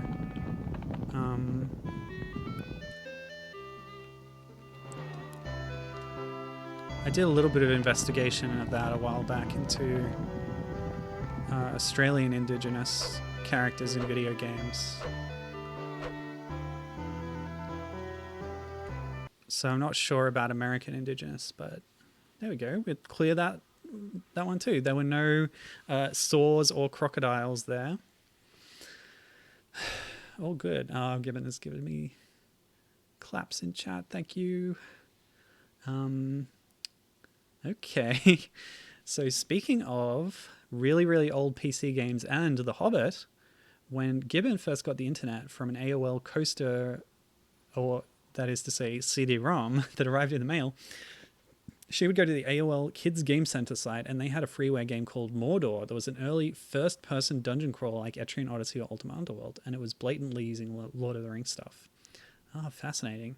Yeah, one of the very early roguelikes was Angband, which is about the first age of Middle-earth and Morgoth's fortress out of Angband. And it was just like NetHack or Rogue again, but with Lord of the Rings, or rather, Silmarillion themed names slapped on. So it was definitely a trend at the time. I've found text adventures that are unofficially based on Lord of the Rings and The Hobbit. And yeah, lots of stuff from that era that's unlicensed. So yeah, pretty fun that they just loaded up on the AOL Kids portal. Was it text-based or did it have graphics? That's what I want to know. Okay, next phase, the vermin. Pass through the dark heart of the temple, avoiding the friendly fauna of Mexico and the deadly stone crushing device. So that's reusing some verbiage from the original game. Arrows to run, shift to jump. Why change that now? Okay. I have to map shift now. So let's put on here. Shift. Okay, I've got that mapped. Let's go. Oh gosh. Okay, shift to jump. So arrows to run. Up and down do nothing, even though up was jump in earlier phases of the game. So this is interesting. It adds a bit more immediacy to the danger by having that rolling boulder. But it's not an auto runner anymore. You have complete control over your movement, which helps for avoiding these kinds of critters. But if you tarry too long, you will inevitably be crushed. That's the pressure. Oh, that wasn't too hard. Wow, after the gauntlet, everything has been a breeze in this game. I think I might try and finish it. Hop Aztec. The exit from the temple is covered with booby trap tiles. Move forward, back, or sideways to find a safe path across. My favorite. Trial and error, and it's exactly the same as it ever was. You're joking. You have to start from the start? 0 out of 10. Trash game. Go away, please. Oh my gosh. Oh, uninstall? No. I can't believe that. That's so unfair. When I was praising the mercifulness of the original game, giving you infinite continues, but limiting lives per phase. Yeah. Ooh, Gibbon's going to track down Mordor and saying that it did have graphics. And also, yes, reacting very negatively to that particular quirk of the remake there. Okay, so having, to my satisfaction, done as much as I want to of the 2005 remake, let's move ahead to 2006, the very next year. This is the next demake on my list. So I'm going to be using the Stellar emulator to do this, which is an emulator for the Atari 2600, aka the VCS, as it was sometimes known. Let me just load that up. Got my controller assignments here, and I've got my window capture here. Nope, this one. Cool. So technically, I'm playing this illegally. This is a game that was made, a homebrew Atari 2600 game made in 2006 by Simon Quernhorst. It was only available in physical cartridge form from a website that would print the cartridge and ship it to you, and that's the only way you could play it. But it's now out of stock, so I'm much more, okay with just emulating it, because I found that the ROM of that homebrew had been uploaded to, a ROM site I was using, so I just downloaded it. So sorry, Simon. Yeah, but that's how it is. The cartridge also costs $20 US, and obviously international shipping would add a lot to that. And I don't have an actual way to play a cartridge, so the only way I can play this game is through this pirated emulation, but it's the only way you currently can play it because it's out of stock. Okay. Gibbon found it.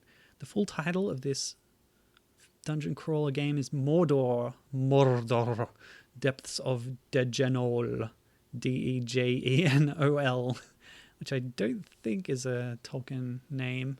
I don't recognize it. Mordor. I love how they roll their R's in the film. Okay, yeah.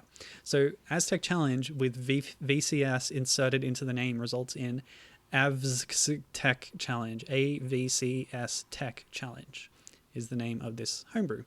So I'm going to select it, and that's loud. Turn that down a bit.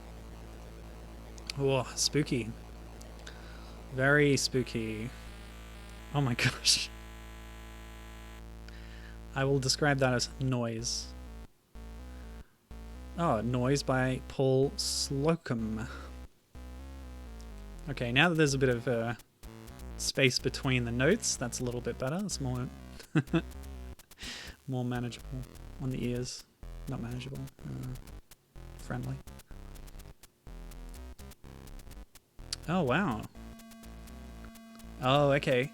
So Mordor, Depths of Dejanol, according to screenshots, is an early Windows game that pops up windows all over the place. Some of them have graphics, some have full of stats, maps, dialogue, you name it. Yeah, I'm familiar with this type of dungeon crawler.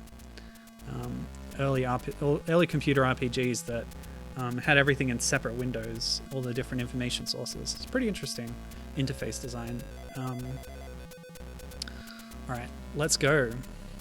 Look at this. Cool, cool, cool. I've also mapped save state buttons here, so I will be able to use them if necessary. But yeah, this is what Paul Norman's version of Aztec Challenge might have looked like on an Atari 2600. I think they've done a great job here, Simon Kornhorst has, with making the player character sprite very detailed, which you don't always see on the 2600, of course. The other Aztec people on the sidelines are rendered as black rectangles, sadly. Bit of a limitation, but that's okay. Oh boy! Okay, that was weird. Apparently there's multiple button assignments for my save state buttons, so maybe I won't do that again. I was right at the end anyway. Level 1 clear. Okay. Oh, okay, level 2 is the same again. And the music's changed. I dig this. It's very funky. So this is the night mode. They've given it to us as level 2. That's pretty cool. I will note, of course, that this demake is not a full demake of the entire game.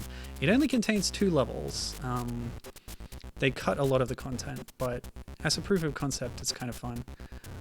The fact that they cut so much makes me raise my eyebrow a little bit at the fact that they're charging $20 for a cartridge of it, but hey, even doing this on the 2600 is fairly impressive in its own way. And the music's really good, actually, in this stage. Too noisy? I can turn that down a bit. Sorry about that. Oh, the noise from the fast forwarding you're probably talking about. Yeah, sorry about that. Apparently, my save state map was also the turbo button. So I don't know what happened there. I'll just test that right now. Oh no, wrong button. You're joking. Oh, okay. Yeah, sorry about the noise. The regular music is a bop, says Gibbon, and I agree. Let me see if I can figure this out. So that's save state, and that's load state. Okay, I can do that without using my controller buttons. I think the problem is that Stella had already mapped my inputs to turbo or whatever. So it was doing both save and load state and turbo at the same time. So I'll just play through that again, that's no problem. Yeah, sorry about that noise. Okay.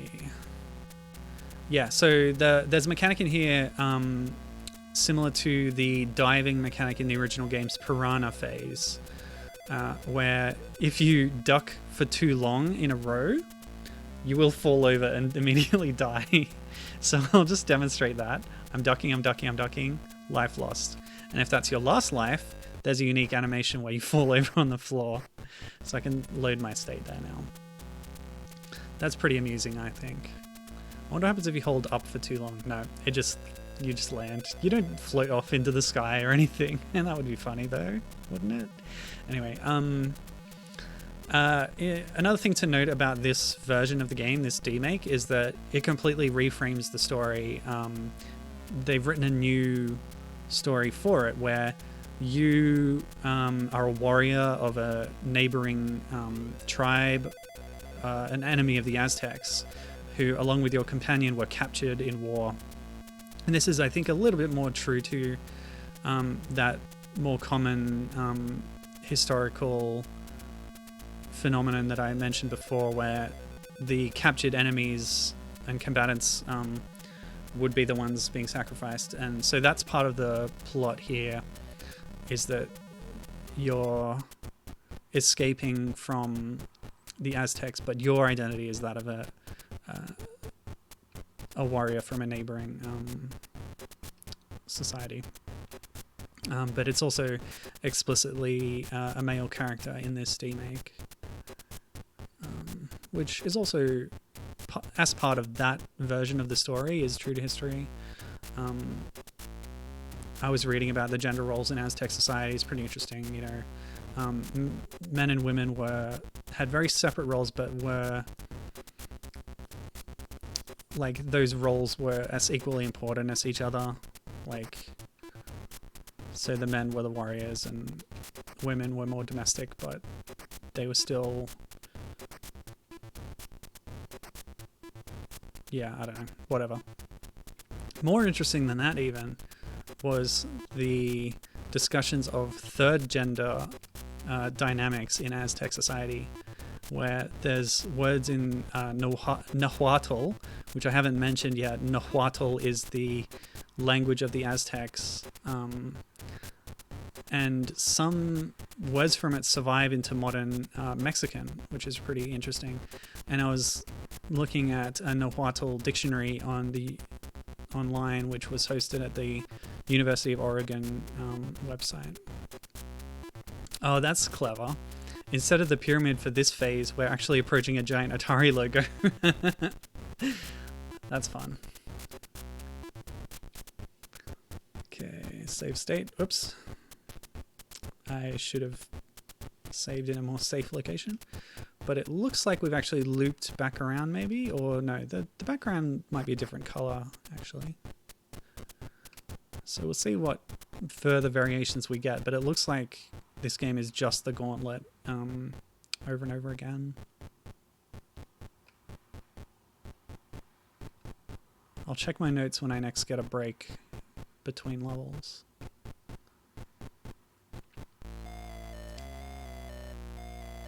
But yeah, so it was interesting. I thought that Aztec culture had the ideas and the language for a concept of gender identities outside of the binary, which we tend to think of as a very modern idea, but no, like cultures and civilizations have known about these things for thousands of years. Anyway, let me check my notes.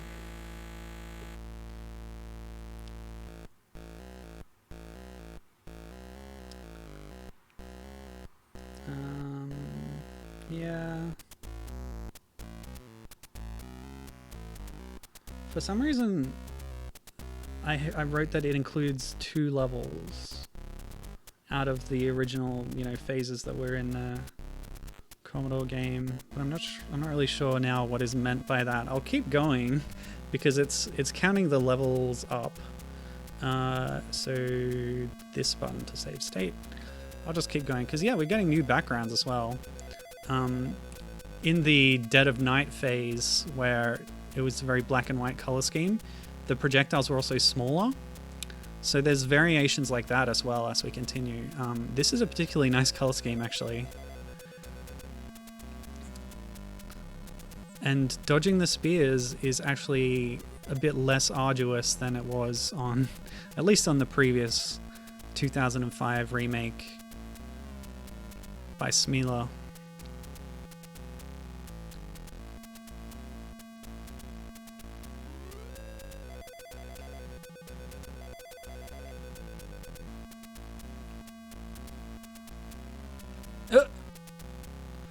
Oof.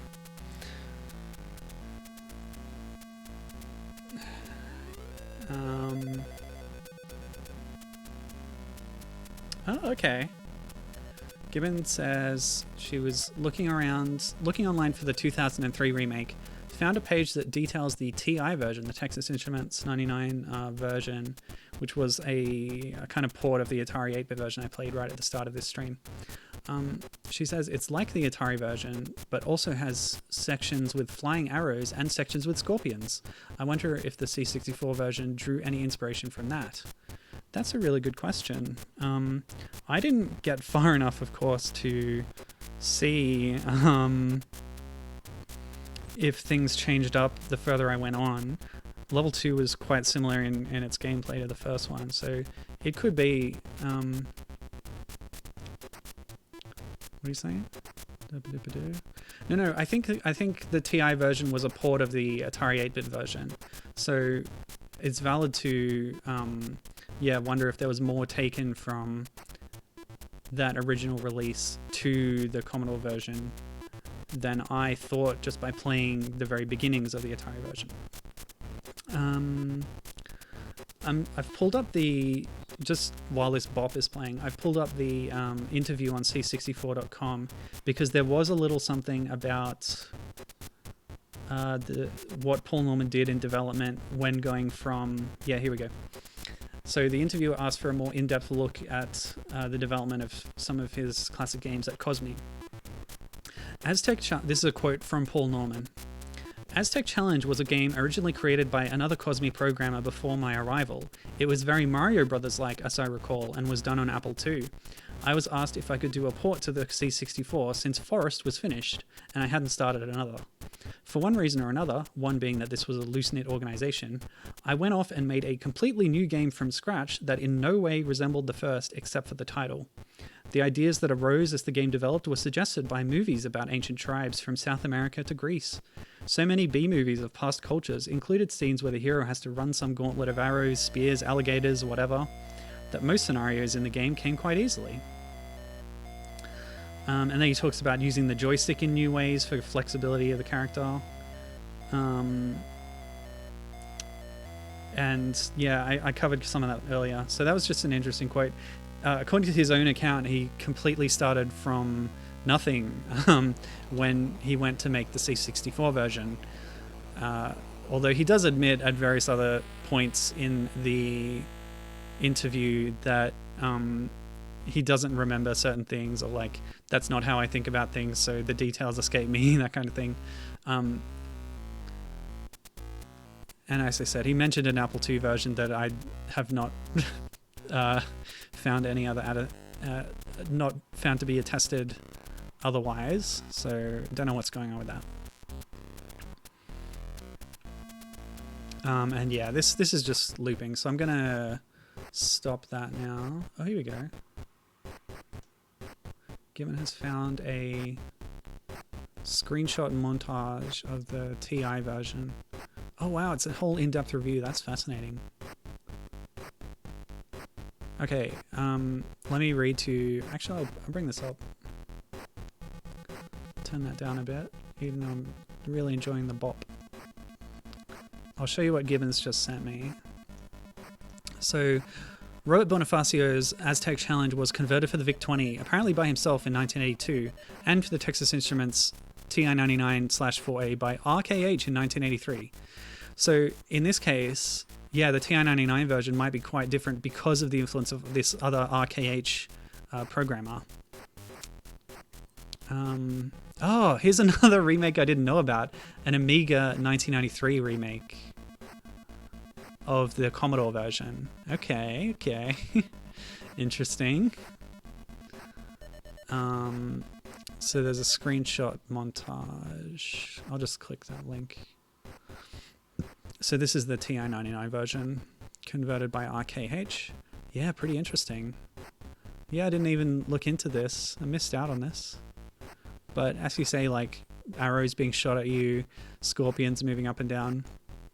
I guess they are things that you might independently think of when considering this setting. But yeah, interesting that RKH's version did it first.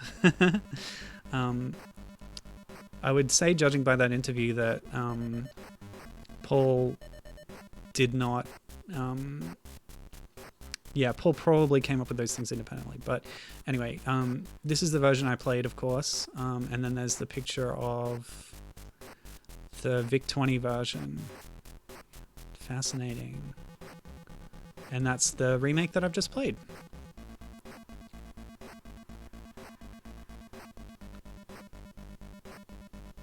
Oh, the Amiga remake, the unofficial remake, is actually very close to the C64 version, it looks like. Okay, that's cool. And here's a link to the 2003 remake that's not going to work anymore, sadly, as I talked about. Oh, what's up with that? Yeah, it looks very similar. Okay, I don't feel too bad about skipping that one then. Did not prepare for it. All right. So that was AVCS Tech Challenge. The final thing I have for you today is another demake, which I'll just set up my controls for. Put it over here. I'm going back to RetroArch because we're back on the C64. This is a game made in 2022. Up to the minute. Brand new stuff here. It's Aztec Challenge for the Commodore 64, but it's coded entirely in BASIC. I don't know what that means. I don't have the technical know-how or language to understand what a game being made in BASIC for the Commodore 64 means, but it definitely does look more basic on an adjectival level, using the adjective basic rather than the language.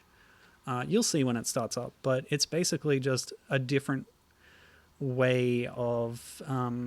it's a demake in a different kind of way of the Commodore 64 version. BASIC is the first computer language that Gibbon ever learned. Awesome. That's cool. Yeah, I know the Family BASIC peripheral for the Famicom where you could code your own games. It's the C64 equivalent of assembly, basically. Oh, cool. Fascinating. Yeah, Paul Norman actually talks about the way he created his games in this same interview. This is a really good interview, by the way. I've pulled a lot of information from it. What did he say? He was working very very close down to the mark as well. I don't... Did you use any special tools? My hands and brain. If there were tools available, I was not aware of them. I wrote all the code using a Hexmon cartridge, which allowed for number entry and mnemonics, but no labels, headers, or compiling. The main reasons were that as soon as the numbers were put in, it was ready to test, which was faster. And I found that I remembered numbers better than names or labels.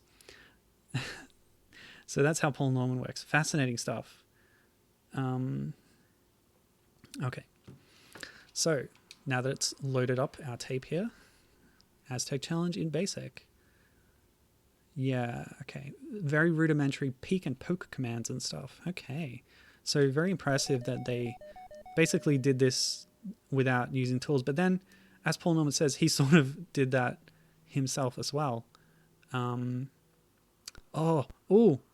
Can we give ourselves unlimited lives? I'd love that. Thank you.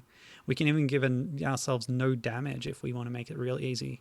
But I'll skip that one. We can change what level we start on. No. Yes? Okay, I can do that. Make level 1 harder? No, thank you. Help on level 5. You know what? I don't need it.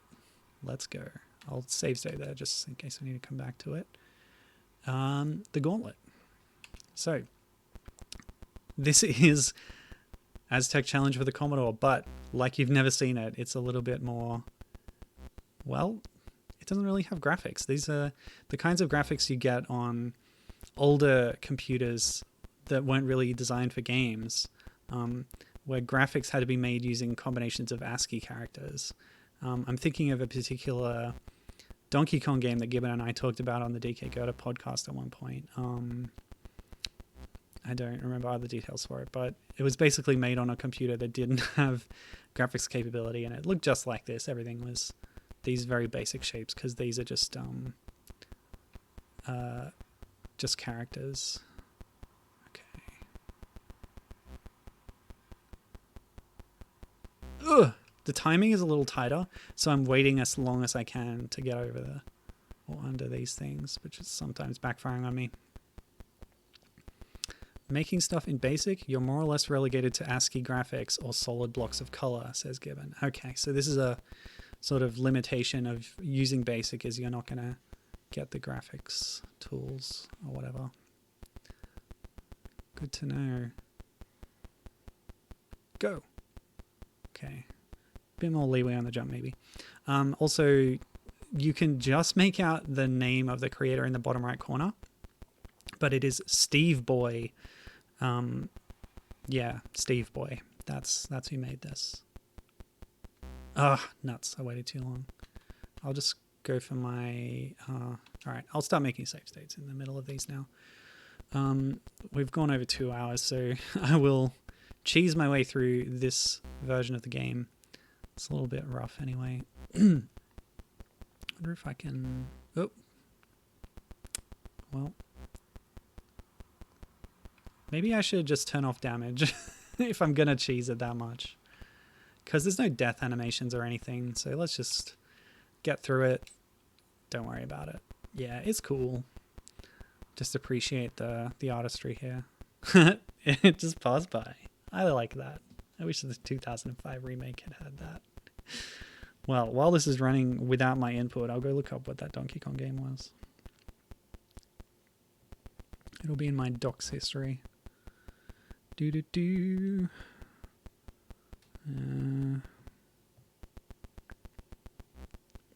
Notice how the whole game slows down as soon as an arrow is on screen.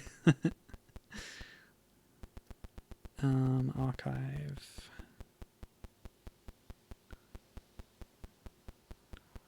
We need to do another episode. We've kind of let that fall off quite a bit, our podcast recording. It's okay, we've had other things going on.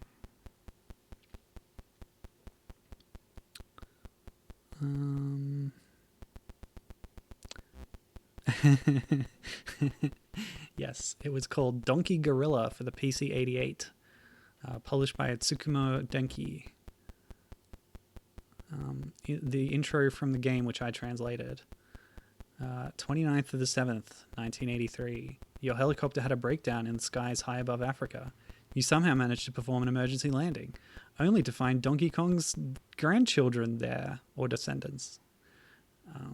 I wasn't sure about that word. Who hold a grudge against humans. You use a rope and escape to a palm tree, but they clamber up and over and assail you. To make matters worse, there are nasty-looking bats menacing you. This is no time to be talking about animal protection. Drop coconuts and defeat your enemies. I was amused by that. But yeah, all those graphics that were mentioned, the bats, the coconuts, the monkeys, they're all extremely basic in graphics in the manner of this game. All right, what are we doing now? Push left and right. Okay. So we're on the stairs now. Oh, look at that. Annihilated. Oh, okay. You only have limited windows to move. It's like the game can't handle you moving and the blocks moving at the same time. So I'm holding right now, and I moved once in that time. Gonna move left. Yep, okay. Oh, that was it. Not too bad. I did get crushed a few times, but I've got no damage on. Oh, that's okay, Gibbon. I'm equally to blame about not recording podcasts for ages. It's fine. Yeah, we'll do it when we do it. It's no big deal. Okay. So, oh, cool. Gibbon's talking about the first game she made. In BASIC, it was called Deep Sea Diver. It had a rudimentary diver, squid, fish, and so on. And you pretty much just moved the diver around and sea life would randomly spawn. I was around 8 or so. Dad still has the graph paper we plotted the sprites out on. That's such an adorable story. That's amazing. I love that. Okay, so we're in the temple now. Let's go. Oh, look at that. Beautiful. Whoa. The traps spring up and we are dying. I think it mistakenly is redrawing my head whenever I die sometimes. So I can stop and then I can move on. This works like the original where you hold back to pause, and then as soon as you let go, you'll keep moving again. The 2005 remake worked a bit differently in its control scheme. I like this. This is cute. And I'm glad I turned damage off. All right. Next phase, the vermin. Let's go. Oh, wow. There's so much vermin. Whoops. Okay. That's a heck of a jump, though. I love the lizard. It's adorable. Is that a monkey? I think we found Donkey Kong's grandchildren again. I guess that's a spider or a scorpion. All right, that was that phase. Hop Aztec, my least favorite one. Oh, the area is just as big. I hoped it would be a bit smaller, but no. Oh, is no damage just... Yeah, okay, there's no traps. It's not ever going to shoot at me in no damage mode. Okay, that's fine. Let's leave. Hooray! Piranha. Swim the lake in any direction and dive. Yes, okay. I wonder if my diving skills have been improved. Oh. No, it does reset me if I dive too long. I think. Yeah, well, okay. I don't think there's a graphical change when I dive. Not that I can detect. Also, it's the same issue with the stones on the stairs.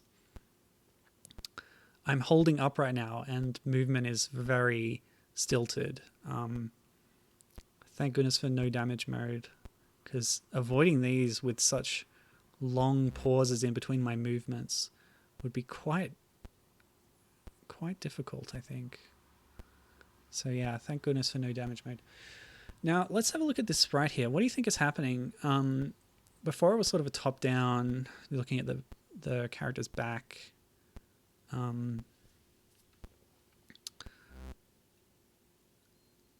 Well, okay, that's over. So never mind about that. I wasn't sure. Maybe it was some kind of necklace. The cover art depicts her with a kind of feathered garment around her neck. So it might have been that, maybe? Anyway, the bridge, our final challenge. We've got the same 3 jump system. So let's get to it. Oh, yeah, okay.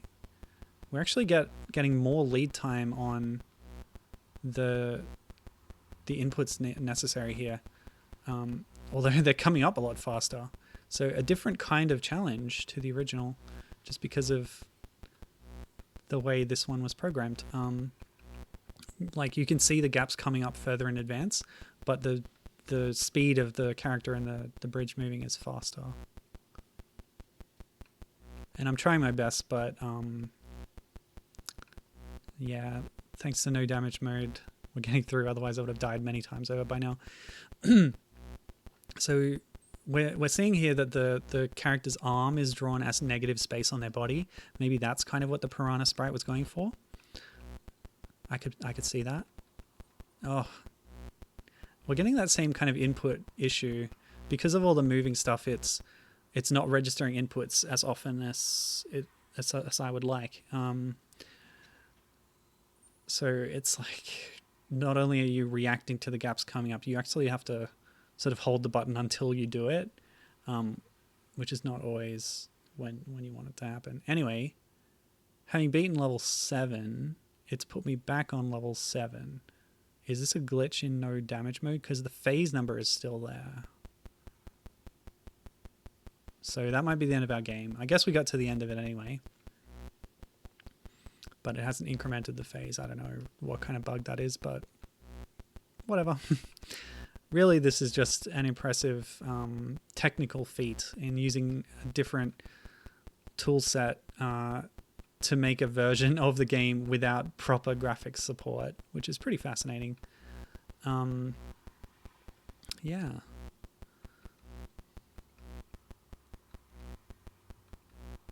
Yeah, exactly, Gibbon.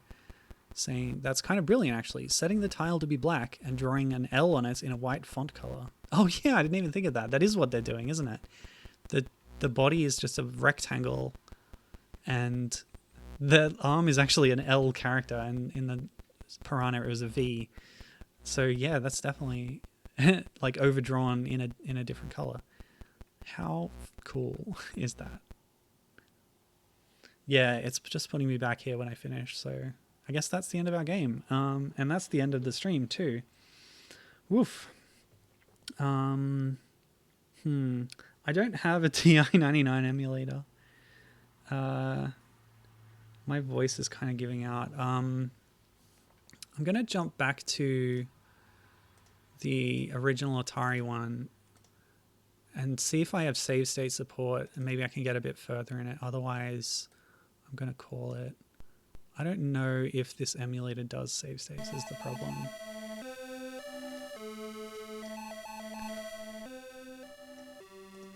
Bit noisy. Okay, so I'm going to read the documents.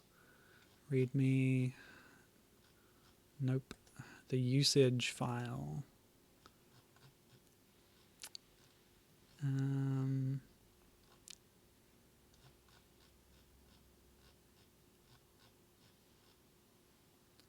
Save state Alt S, load state Alt L. Yeah, as I recall, that didn't work when I mapped it to the controller. Yeah, so I remember that was a feature, but I can do it with a keyboard. But then I'm limited on my lives, so I'll have to be judicious. All right, well, I don't know. What do you think, Gibbon? Are you interested in seeing a research run through this version of the game to see if there's more features added later? As I recall, there was a particularly tricky jump in Phase 2 that I could not get past for some reason.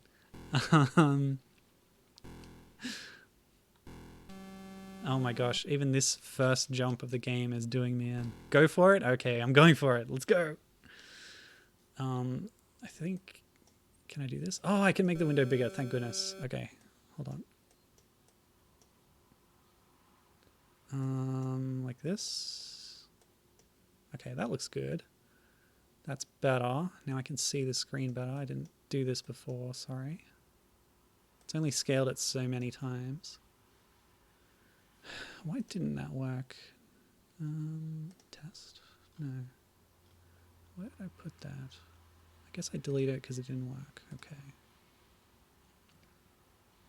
Oh, okay. In a YouTube video, they were jumping different heights. So even the jumping in different heights feature was apparently in the Atari version. So what I've got is... I've just plugged my controller into the A800 emulator. I'm pressing different buttons now, but I would say that they all do the same height jump. Tapping and holding is the same height jump. Trying my other buttons here. That looks the same. That looks the same.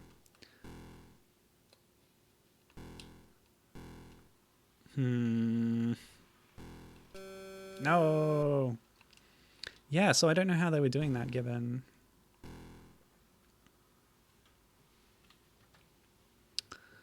What?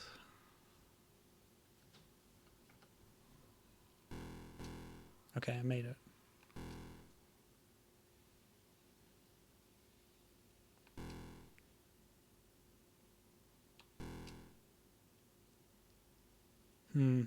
Yeah, like I said, I had a bit of trouble emulating this.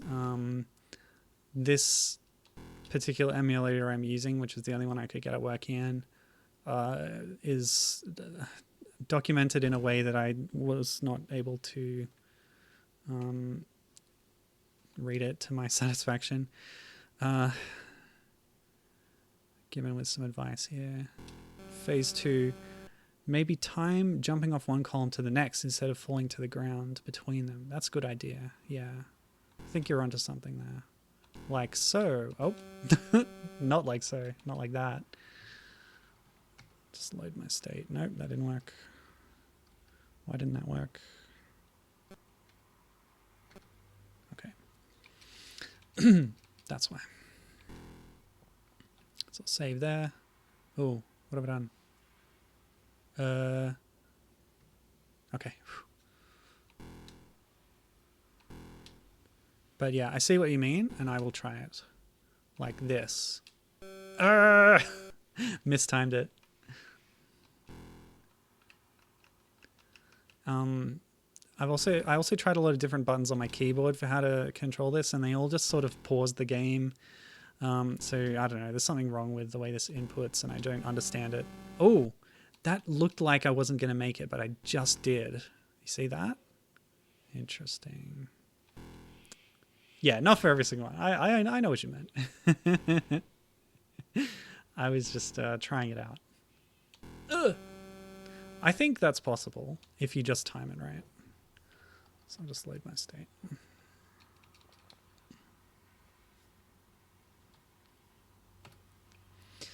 Okay. The challenge, the Aztec challenge. So, yeah, that's kind of the one you were talking about. Or no, the one after that maybe. The thing is, this is also possibly randomly generated, or at least has different layouts. You definitely can't go from a low one to a high one. Yikes.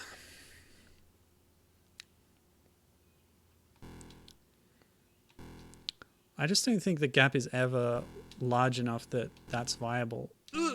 It might be if I'd waited a little bit longer, actually. Yeah, could be.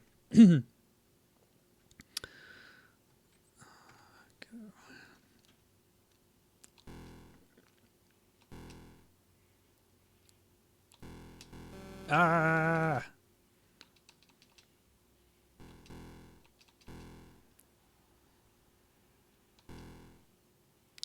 I think I just need to get good. This is essentially 1982 Flappy Bird. For when they're on the same level like that. I'll try it with this one. This is a test run. Yeah, see, that worked. Yeah, Gibbon's onto it. No! That's the jump that was always giving me trouble before. So if I can figure that one out.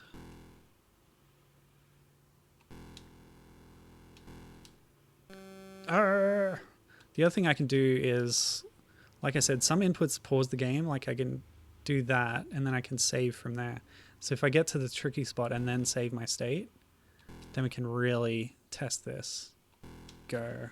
Stop. All right, so I'm saving now. Just in case, we'll save that as a separate slot. And now unpause. No good.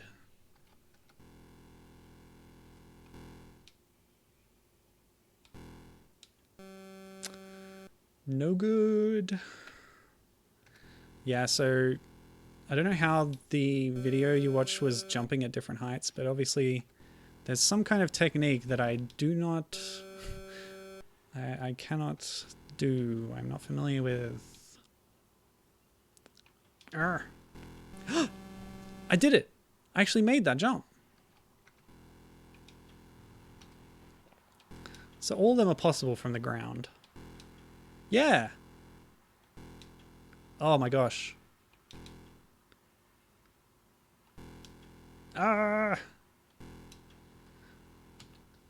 Wait. Let me save. Okay. No. Save's coming. Save's coming. Oh boy, I might actually be in a bad spot here. Yeah, I think I had to jump from up there to land on this one, in fact. The ankle high wall killed me for some reason. Yeah, I'm boned. That was a poor choice of save state. So, should I keep going, Gibbon? You gonna put me through this torture? Oops.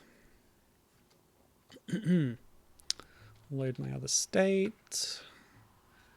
and go from here.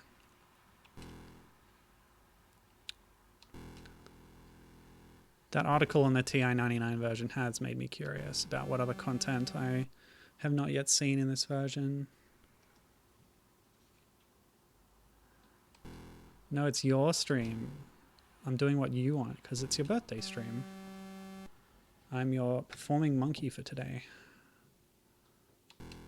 And I will dance at your whims.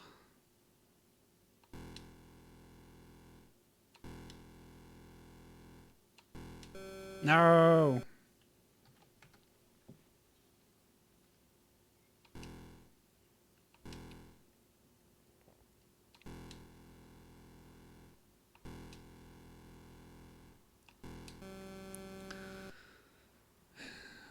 This would be easier to save state if I was running it in RetroArch, but RetroArch... I tried this in the Atari 8-bit core in RetroArch and it was no good. Didn't work. It said it wanted a BIOS, but I didn't know how to install the BIOS. That's why I'm using a standalone emulator. Okay, so... No! Should have made a second state earlier. If there's a RetroArch core for TI-99, I'd be willing to give that one a go though, especially because it's, you know, a different creator taking on the concept as well and having some features in common with the Commodore one. I found that revelation pretty fascinating. So I'll just check that.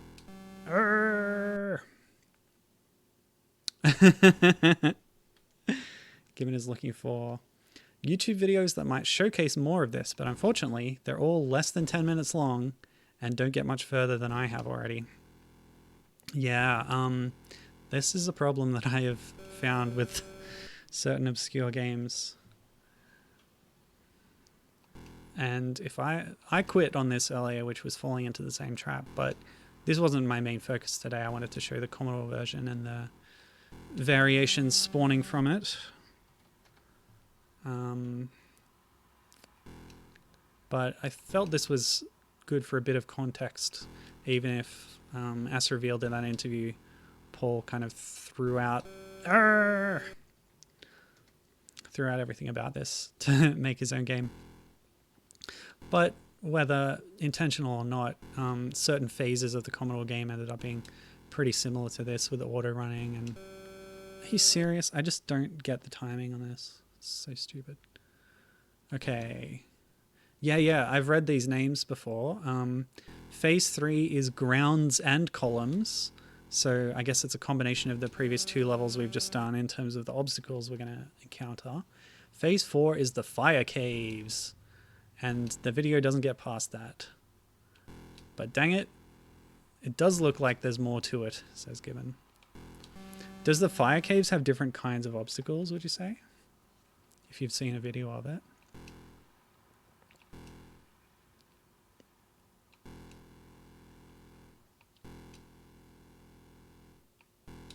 Come on, I've done this once. I've done it once. I don't know if you're intended to do it that way, but I might actually try jumping from that one this time. And also making a cheeky little save state here. We'll rename that one. Okay, go.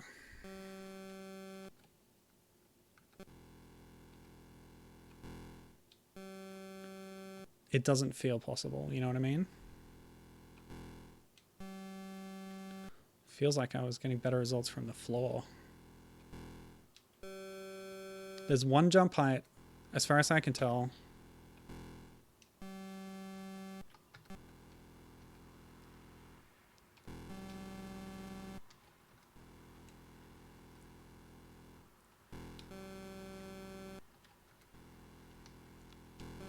Oops.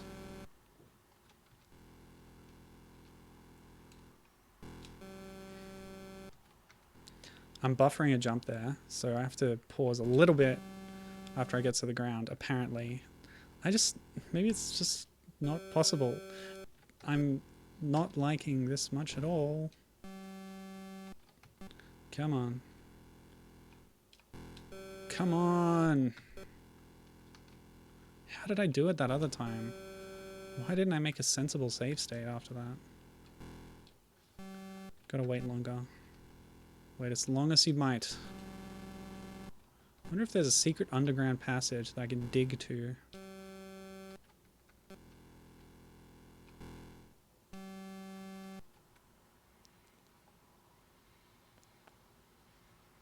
Okay, the review that Gibbon linked earlier details all the versions, describes the levels.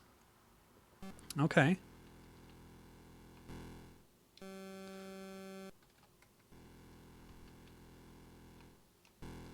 Blah. Well, here's what I'll do is I'll go back to that review and I'll read a bit live on stream. Okay.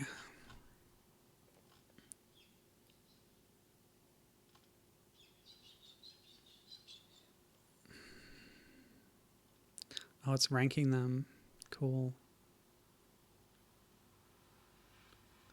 The TI-99 version has more variety and slightly less irritating visuals than the VIC-20. The collision detection what ruins this version for me, and at least the VIC version scrolls. While the two Atari versions are essentially the same, the latter release has simultaneous two-player mode. I didn't know that was simultaneous. That's pretty cool. And now, less interestingly, even if it might have been a unique or rare feature back then, the instant replay mode. So they rank them, the version I'm currently playing at the top, the earlier Atari one below that, and then VIC-20, and then TI-99. So,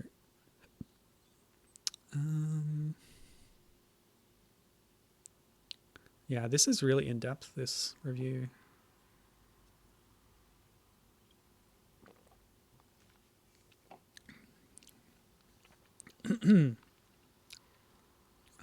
Okay.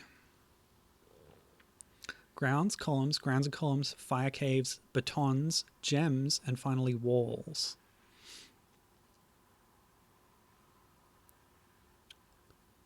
Oof.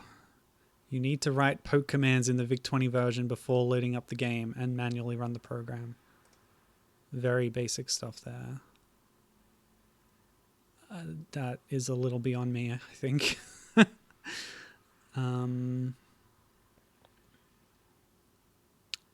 The VIC has fewer stages, grounds, rocks, gold, stakes, and fire caves. So some different names for levels. Okay.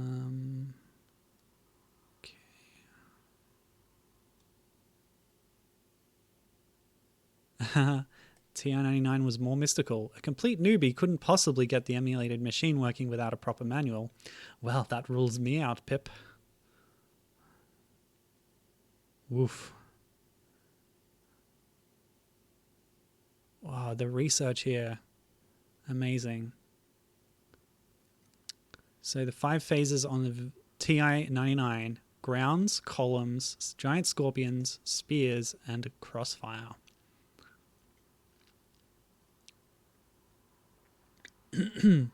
Oh yeah, Gibbon is saying this kind of stuff in chat as well, the names of the levels. So yeah, thanks for that. Sorry for overlooking that. Flick screen. Let me see. So there are there aren't detailed descriptions of the Atari version's individual levels, but there are for the VIC version. So grounds is the same. Stakes is similar to Atari's columns. Oh, not columns the game, but columns the stage in the Atari version. Gold has some gold pieces falling through red diamond-shaped lines, which you must dodge. And rocks have some randomly placed black rocks blocking a way, which you must somehow navigate through. Fire caves is similar to the Atari version at the same level. You need to jump on platforms, avoiding the floor of fire. As for the TI-99 version, the grounds have some randomly placed platforms in midair without any actual space between them other than in the beginning of each screen. And yes, this one is a flick screen game. In the columns section, you'll get 3 randomly set columns, each with a hole you must get through. In the giant scorpion section, you have to evade 2 giant scorpions for a number of screens by jumping between them, surprisingly. The spear section is the easiest by far, and from my point of view, useless bit of programming because I never once had to use any jumps. I just literally walked through the whole phase while 2 spears were continuously chasing me through every flipping screen. The crossfire reverses the lower flying spear from the previous section. After that, you get to a more difficult version of the lot with a different color layout. Okay. But horrible collision detection ruined the game if it didn't have unlimited continues. It also has the 2-player mode. Alright, and just to refresh on some screenshots, here's the... yeah, this doesn't go any further than Phase 2 on the version that I just played, but the earlier version shows a shot of Phase 4 with some randomly placed platforms. That looks like, I guess, the fire cave, so the floor is lava. You have to stay on these platforms. Gibbon wants a definitive version with every level type that has ever been in a version of Aztec Challenge. Oh, if only. That would be a cool idea for a fan remake, but it sounds like a lot of work. Just documenting them sounds like a lot of work. The reviewer here went to great lengths, it seems. This is the VIC-20 version, which was a flip screen one. Level 1, Level 2, Level 3, gold in the diamonds, Level 4, and Level 5, the fire caves, where the floor is lava. And again, the TI-99 version. Nice background with the mountain, I do appreciate that. But you can see that's the first level, the variant of the first level with a different color, scorpions, crossfire. Fascinating. And that's the demake that I played earlier. This is again the Atari stuff, or rather the Amiga remake of the Commodore version. So yeah, there you go. A bit more info on the original pitch of the game before it was even Aztec Challenge. When Bonifacio submitted it, the Bonifaz was a sci-fi storyline with a robot player character. Interesting. In the enhanced version, the coloring was more subtle and more thematic toward the Aztecs, and the player character was changed to a man by Cosme's request. A man compared to a robot or a stick figure or a woman. I don't know. I don't know how to read that.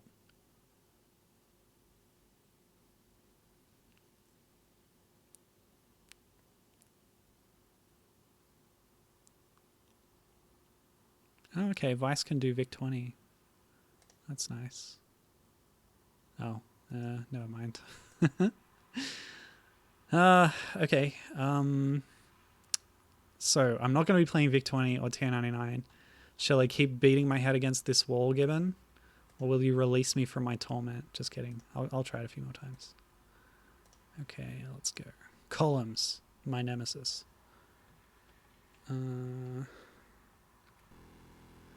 So, considering this feels almost impossible, I can... There's an option. I can die and get a different layout, right? Hang on, did I capture that properly? Ah! Do what I want? Do what I want? I want to play old games and get annoyed at them sometimes. Luckily, there hasn't been too much frustration today. Ooh, you're kidding me. It's the same layout? What happened to the random layout? Was I wrong about that? What else can I do? That starts back from there. Maybe I was just wrong. Maybe it's the same. Maybe I'm trapped in an eternal loop of suffering. I really wish I had a shortcut for this, but when I tried setting up a shortcut for save state, it didn't work for some reason. I don't know. Okay. Considering this is a one-button game, I can actually do this with my hand and then my other hand. So you have two?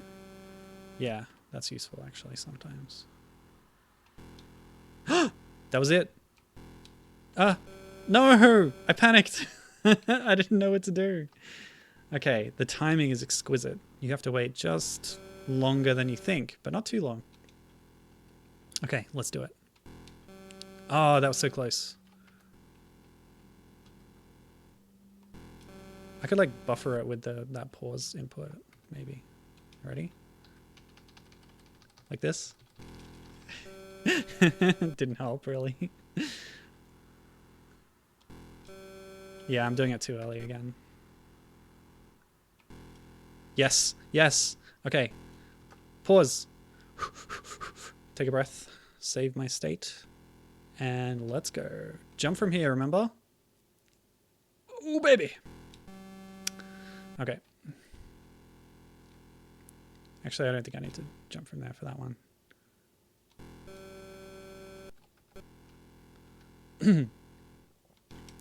Okay. Is that? No, that's nowhere near enough height. I have to enter ultimate scum mode. Save scumming. Here. And then this jump looks even higher than any other. Oh, made it. What? Are you kidding me? Did you see that? Did you hear how the game just totally said, no, you're dead now. You have no choice. I think I was very rude. Okay, now that I've sort of got a better handle on the timing, I'm waiting a bit longer. I feel more confident with this. Sorry about the noise, that's really bad. Bah. Who's speedrunning this game? Are you kidding me? You just can't fall off that one. I guess you got to jump from that to the next one, but the problem with that is that I was sort of holding the jump button and it automatically activated the next jump. So from here, that's it. Okay, pause, save. We're scumming our progress in. Let's go. And we've done it. Okay. Jump from here. Fall, jump, fall, jump. Oh my gosh, is this it? Oh, thank God. No more columns. Okay. Progress. How's that? Better than ever before. Oh no. Oh no. That jump is higher than ever before. Look at that. There's got to be some other trick to different jump heights, like you said. There's got to be.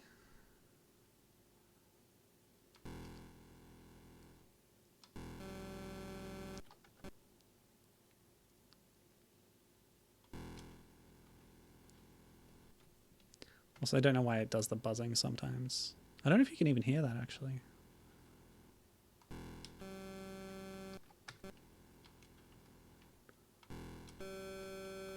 This truly is a challenge. No! I panicked again. I'm like, what do my fingers need to do next? I know this. Nope, you were wrong, fingers. What were you thinking? Oh, yes. No, again? That did not happen the other time, did it? Dodgy collision detection. So rude.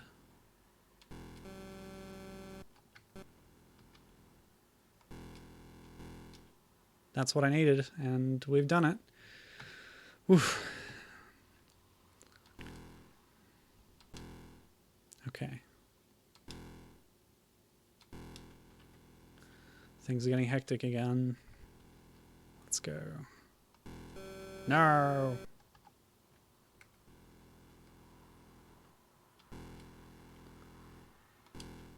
Yes. Yes. Pause. Save state. Let's go. I am the master of the Aztec challenge by now. More columns, please. Please. Oh, I don't need an instant replay. Oh. The triumph.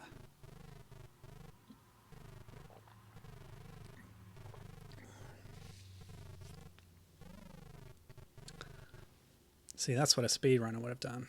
Oh, here we go. Phase 3. The grounds and columns. Oh, a combination of two things. Amazing. Gonna save scum to save on lives. Let's go. Ridiculous.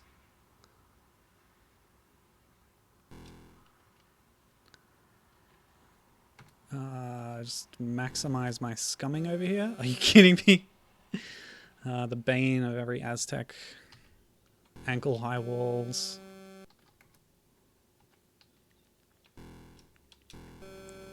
This lady really needs to learn some parkour skills, I tell you. Oh! Oh, I found a cool, like, exploit. That's like Super Mario Brothers style. You jump on the ceiling and run along and you find the warp zone. In the underground. You don't need to do it on this part. Actually, you might. Because you can't jump early enough. If I jump any earlier than this, then I hit that. Oh, okay. I hit my head on the earlier ceiling. Alright. Okay. That's what I need to do? I don't believe this. It's insane. Pfft. I took one step while my legs were embedded in the ceiling. But two was a step too far. Yeah, the landscape's getting more complex, as Gibbon says. I love her reactions in chat. Yes. Wah. Oh.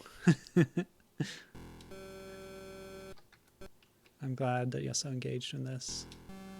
I have no choice but to engage fully. Oh my gosh. Okay, we're getting back into hell here. Scum hell. There's some weird timing on this. You can't do an earlier jump because... Oh, you can.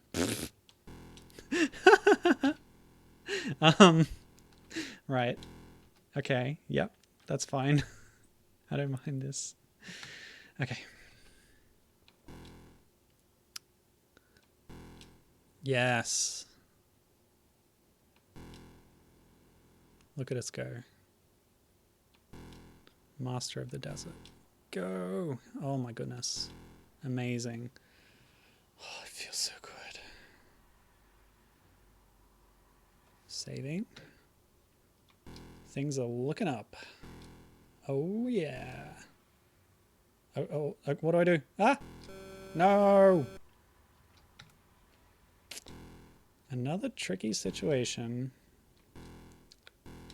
I know what I need to do. Get on the ceiling and then jump over that whole thing. Whoop, like that. That works. Okay. Just ignore that. Oh, I might have to... Oh, that works, okay. I was worried I might have to jump earlier into that earlier ceiling. Oh! Thought I'd found a warp zone there for a second.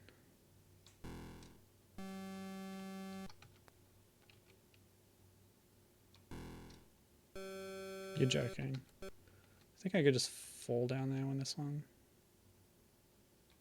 Nope. Seriously, control your jump, my dude. Okay.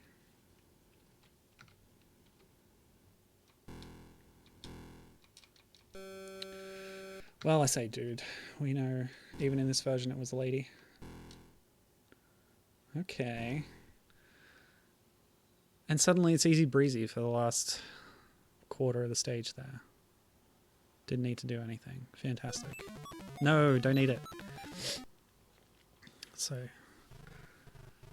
I am interested in seeing the other versions, but I won't be able to play them. But that's okay. You have to be ready to let things go, you know. I'm not going to be able to play that Flash game.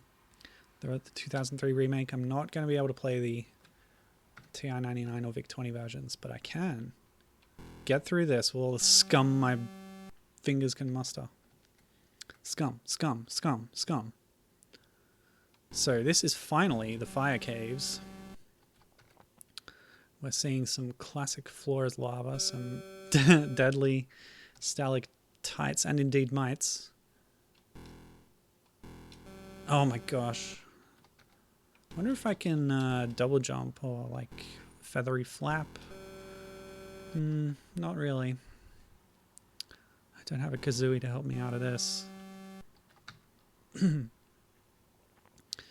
That's this lady's problem. She needed to find an animal buddy. That would have helped a lot. This is another, like, very late jump that I need to do.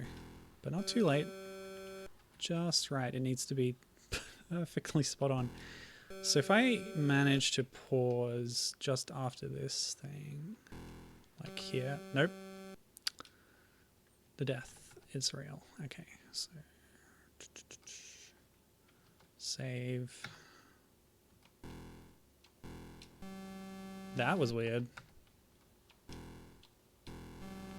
I fear I might have saved in the wrong spot. Actually, no, I think it's fine. I think we're good. I can jump at any time. Oh, oh! Just in case. Backup saves. Let's go. Yes. No! Are you kidding? I definitely made that. Collision detection on this is so jank. Not as jank as what I've read about Caverns of Kafka. But let's not throw too much shade. Are you kidding? Come on.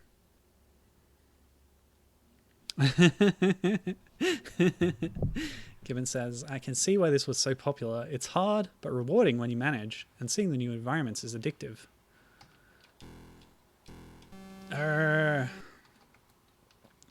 Yeah, but how would anyone been able to do this on the real game? You can't save scum like this on real hardware.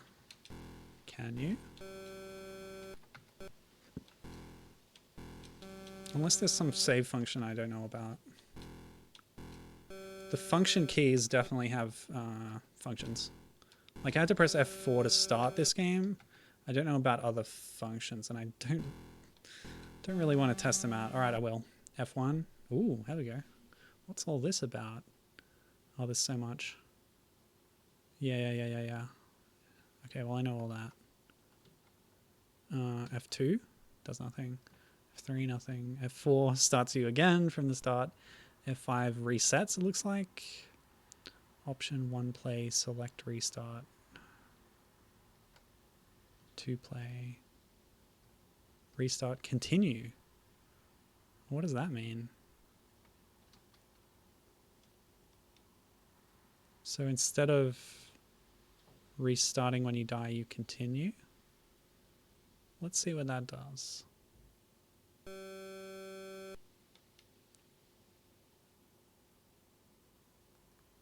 Well, it might continue from the last phase you reached, which is fine. That doesn't affect me because I'm save scumming anyway. Oh, well, I found the quit button. Hopefully it kept my save state. I was pressing different function keys. That was clearly a mistake. Okay. Just start that up again.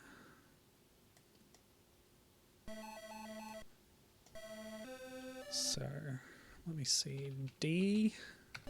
Okay, we're good. Just increase the screen size again. Like this. Yep, that's good. Goodness me. All right, ready? Back to it. The fire caves. You kidding?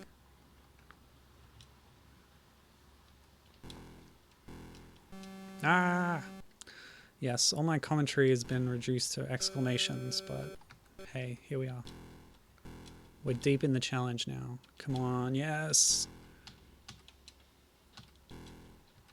What's this now? E. Okay. Oh my gosh. I can't believe that worked. It actually works when I buffer the jump. That's great. So buffer it. And then... Oh, it didn't work that time. Okay. The problem is when I buffer, I keep holding it and then... And then I automatically do the second jump, but I need to actually wait a bit for the second jump.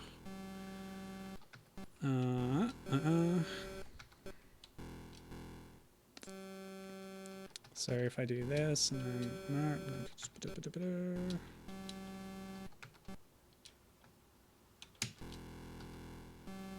What am I doing? What's going on?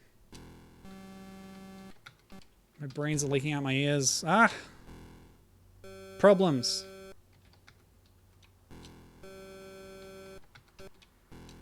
Ah!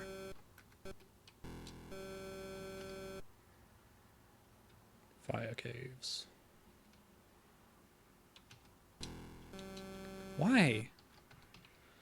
It's like I can't make that jump unless I've double buffered, which is interesting. Because maybe if I wait a little bit longer before doing the jump. No.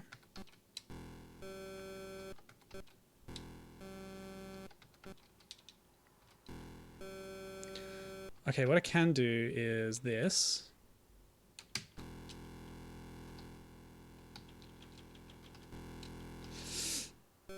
Nope, that didn't work.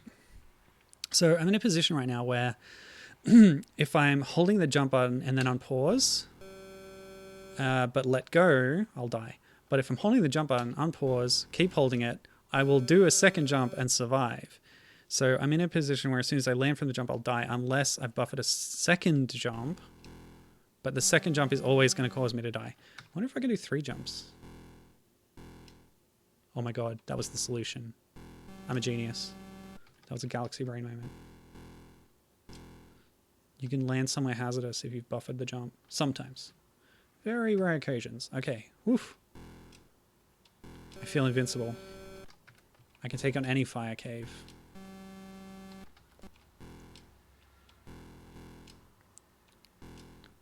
Double buffering. It's a secret of this game that I didn't know about. Is that how they do it? The pros, the speedrunners. You can get a second jump, which sometimes saves you where otherwise you would have died. This is deep lore. I'm learning so much. Oh.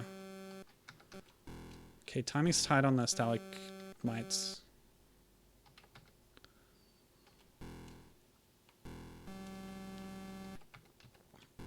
I feel my brain expanding. I'm going to start speedrunning this game. From now on, this is the only thing I'm ever going to play. Every week, once a week. That's a great way to speedrun. Once a week. Great way to build up muscle memory. Okay. How many phases did you say there were, Gibbon?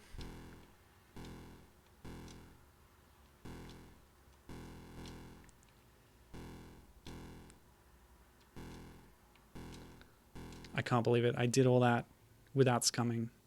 I'm a genius. I'm the king of the world. Nothing's gonna break me now.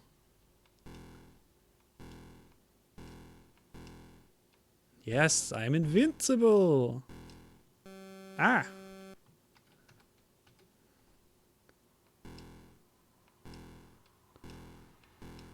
As said by the great Alan Cumming, as Boris. What was his last name? I don't know. In GoldenEye.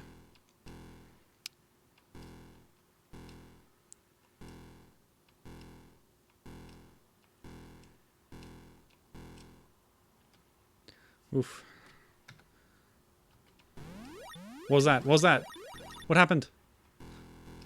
I got an extra life by getting 10,000 points. How about that?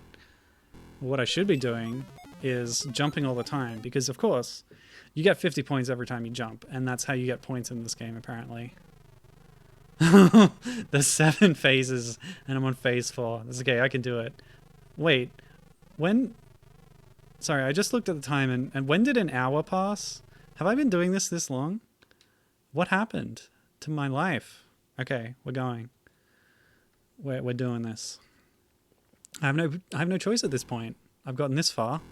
There's no footage of this that exists. I'm doing the first gameplay of this part of the game, right? I've been led to believe.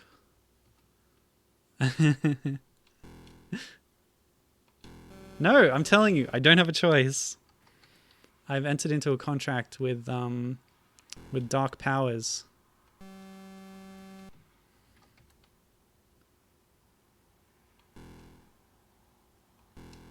Oh, okay. Huh. This is really rough. I don't have the ability to stop, which was very helpful in like the trap rooms inside the pyramid in the C64 game. I could really use that function right now, because what kind of an idiot just keeps running when there's like a baton in the air right in front of them that they're clearly going to smash their head into? Arrgh. Okay, well, Gibbon's gone. Saying, gonna have me on in the background while she does other stuff. This is perfectly fair. Get on with your life. I remain trapped, but you may move on. Please. Please live your life. Don't fall victim to my mistakes. Also, I realized I can jump off the batons if I land on top of one. Or maybe I'm doing the double jump invincibility trick. The buffered jump. My speedrun strat that is patented by me. I'm going to call it the Milo jump. All you got to do is Milo jump off this one.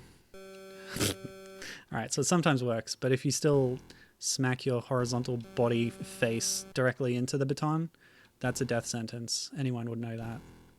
So we do this. Oh, that didn't work. Okay, it worked before. Why would you ever do like the same thing twice and expect different results? That's absurd. That's the very, dare I say, definition of insanity. But this game, this game has insanity baked into its code base. I believe it is a tool of the old ones to corrupt the feeble minds of humanity. Oh, I should have double Milo jumped off that one. Wasn't thinking straight. My mind's been too corrupted by the gibbering madness. Oh, not gone. Yeah, I shouldn't have said gone. Gibbon is still present in spirit.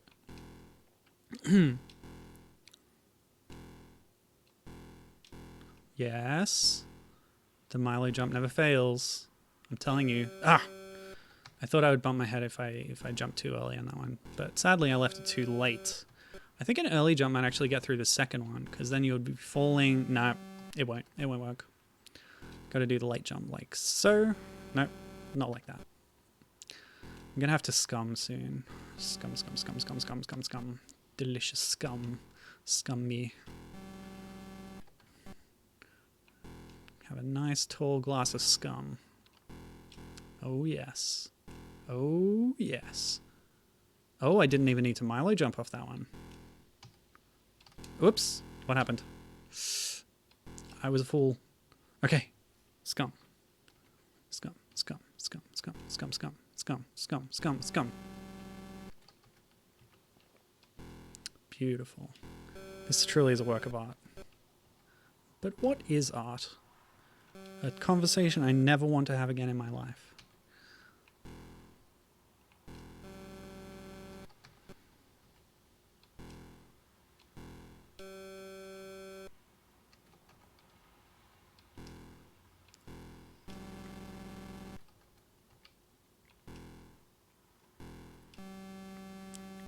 Something's wrong here.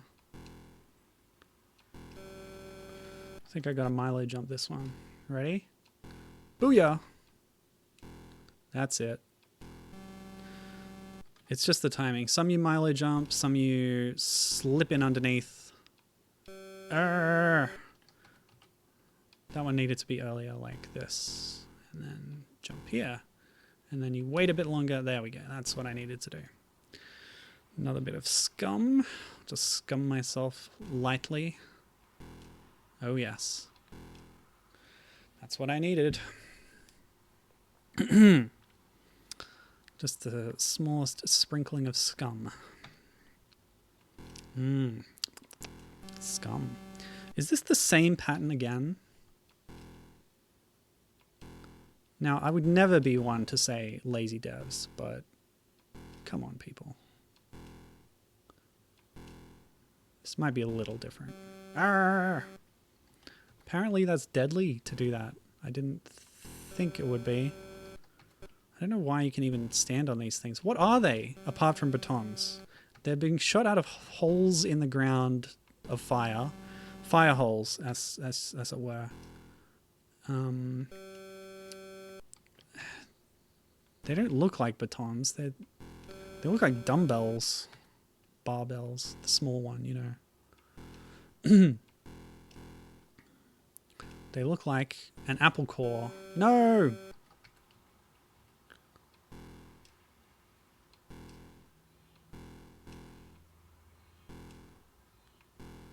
Milo jump. No, too early. Or late, rather.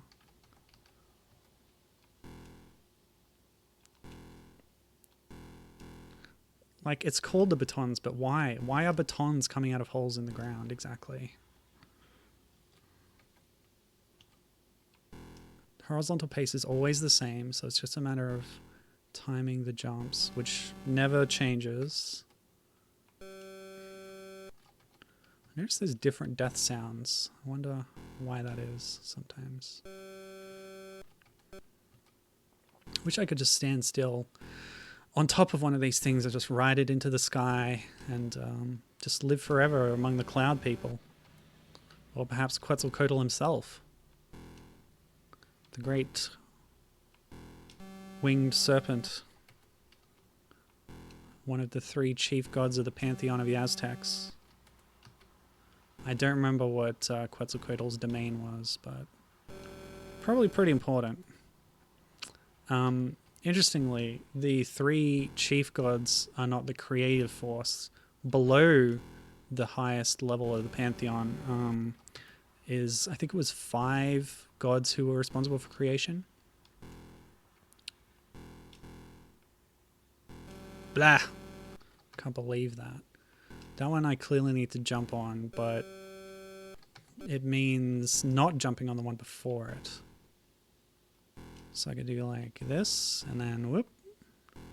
Ah! It's getting to the point, like for that phase, you can't just save in between every single jump, because an earlier jump might affect how you approach the next one. So I cannot apply too much scum. Yeah, so it was too high up. Landed in the fire bucket. A flaming barrel, perhaps. That one's really rough. I think I just need to do something like... Nope. Okay, pay attention. 1, 2, 3. Nope. 1, 2... 1, 2, 3, 4, and then that's the trouble one is number 5. So I should be able to save... Nope. A bit later. Say here. Whoops, what happened? Oh, instead of hitting Alt, I hit space, and that unpaused the game. 1, 2...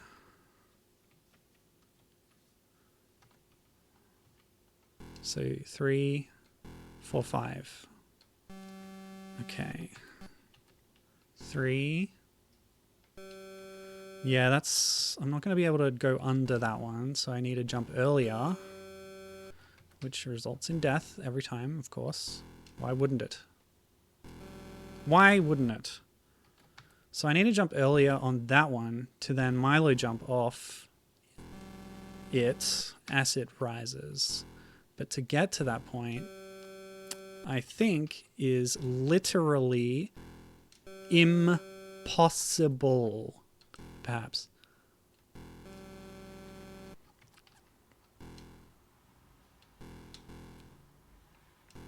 Oh, that was close. I can try falling off number 4, but that usually results in death. I can try it though. Ready? Yeah, see? Death, because it continues moving up and you don't stand on it. You have to jump off as soon as you land on it, otherwise you'll take that damage. 3. Yeah. But if I jump a little bit later, maybe I'll be touching that one for a shorter time and won't take damage. No, that doesn't work. You always need to jump. I learned that earlier with the columns. If you don't jump again, you will take damage. So if I jumped a little bit later, would I have enough height? Oh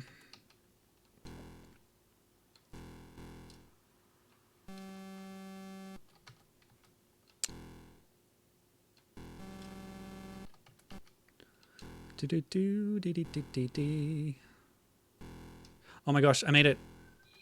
I don't know how. A fluke. A complete and utter fluke. My brain's pooling around my feet.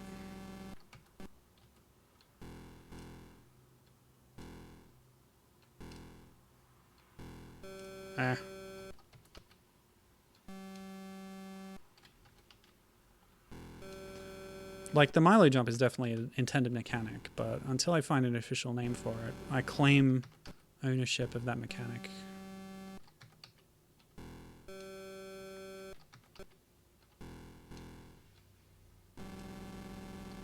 Something's wrong. No? What are the batons? Why are they rising into the sky? Perhaps some kind of extraterrestrial beacon. I don't want to lean into aliens built the pyramids, but how else do you explain them? This technological marvel arising from these strange high-tech objects on the ground and just ascending without any end into the firmament, without assuming that they're going to be received by some kind of higher intelligence in the vastness of space.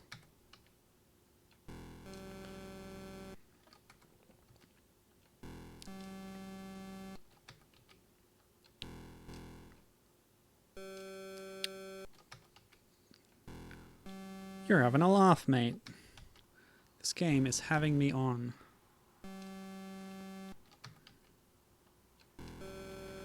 Okay, gonna try a late jump on this one. Perfect. Try again.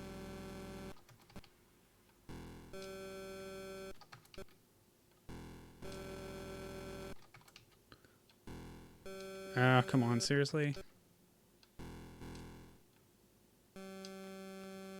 This one's quite rough. Always wanted to go forth in the vast emptiness of space.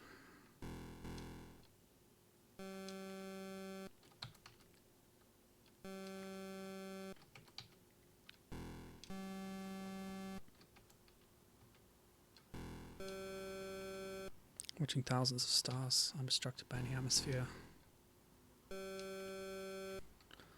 Watching the sunrise above the horizon of a nearby planet. Oh my god. In those moments you really know you are traveling through outer space. Solitude, beauty, infinity. They told us it would come to an end someday. Something would come and destroy what we hold dear. After the day this came to pass, nothing would ever be the same again. Today is that day. Today is that day. Ooh, just a quote there from Stéphane Pois's soundtrack for Parsec, the space simulation game. I love that so much. Alright, so this is the fire caves, truly. No, this is the gems. It's still got a floor as lava aspect, but this time we're falling on tiny little platforms that are falling from the sky. Oh, and we're heavily relying on the Milo jump here. Getting that buffered double jump off.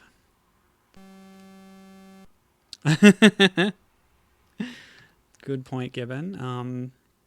She says, I assume this made more sense when it was a sci-fi game. Yeah, certainly the batons would, for sure. I can imagine some of these being alien landscapes as well. Watching the sunrise above the horizon of a nearby planet, etc.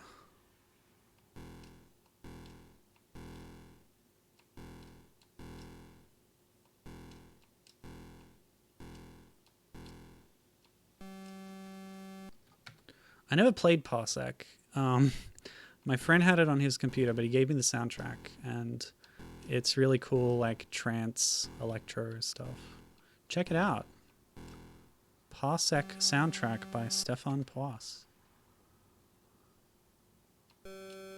If you like trance. Is that even a genre anymore? I don't know. It certainly was in the early 2000s. Well, I wanted to wait a bit longer on that one, but I waited too long. I'm unsure about what a safe space would be to save state on this one. Yeah, that's it. Oh, what happened there? Tricky. So you said there were 7 phases? I'm on the second last phase. This is great. We're gonna make it. This is beautiful. This is everything I ever wanted in a video game. Solitude, beauty, infinity.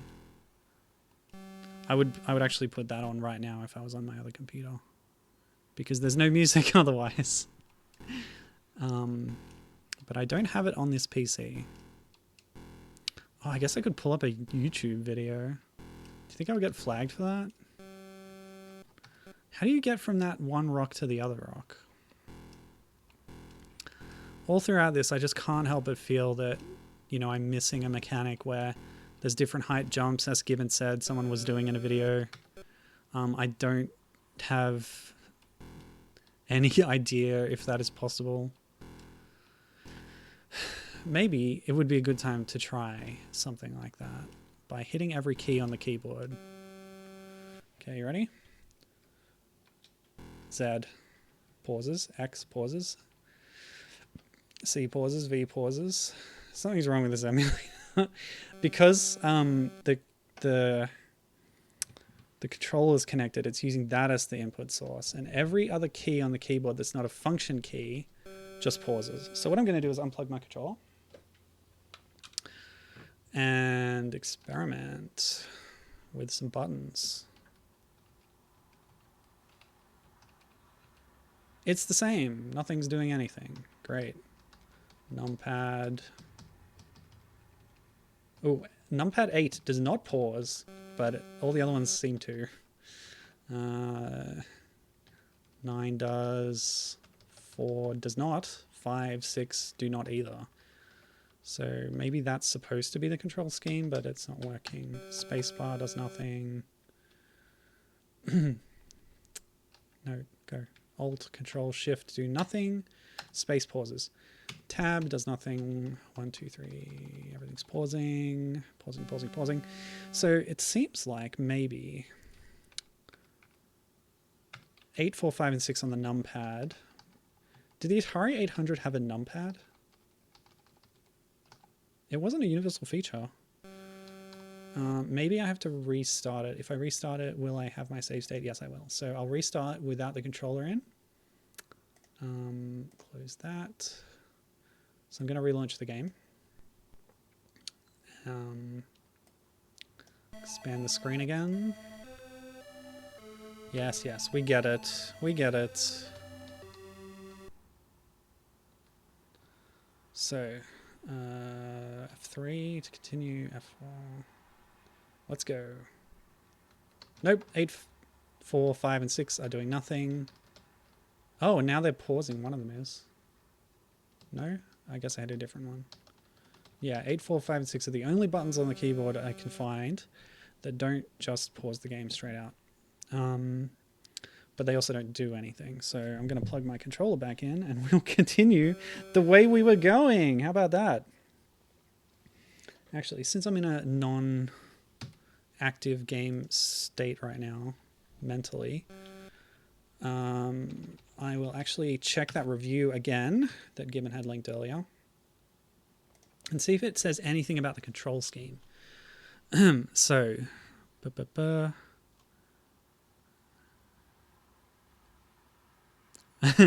Gibbon is saying she could have been mistaken. Okay, that would make me feel better.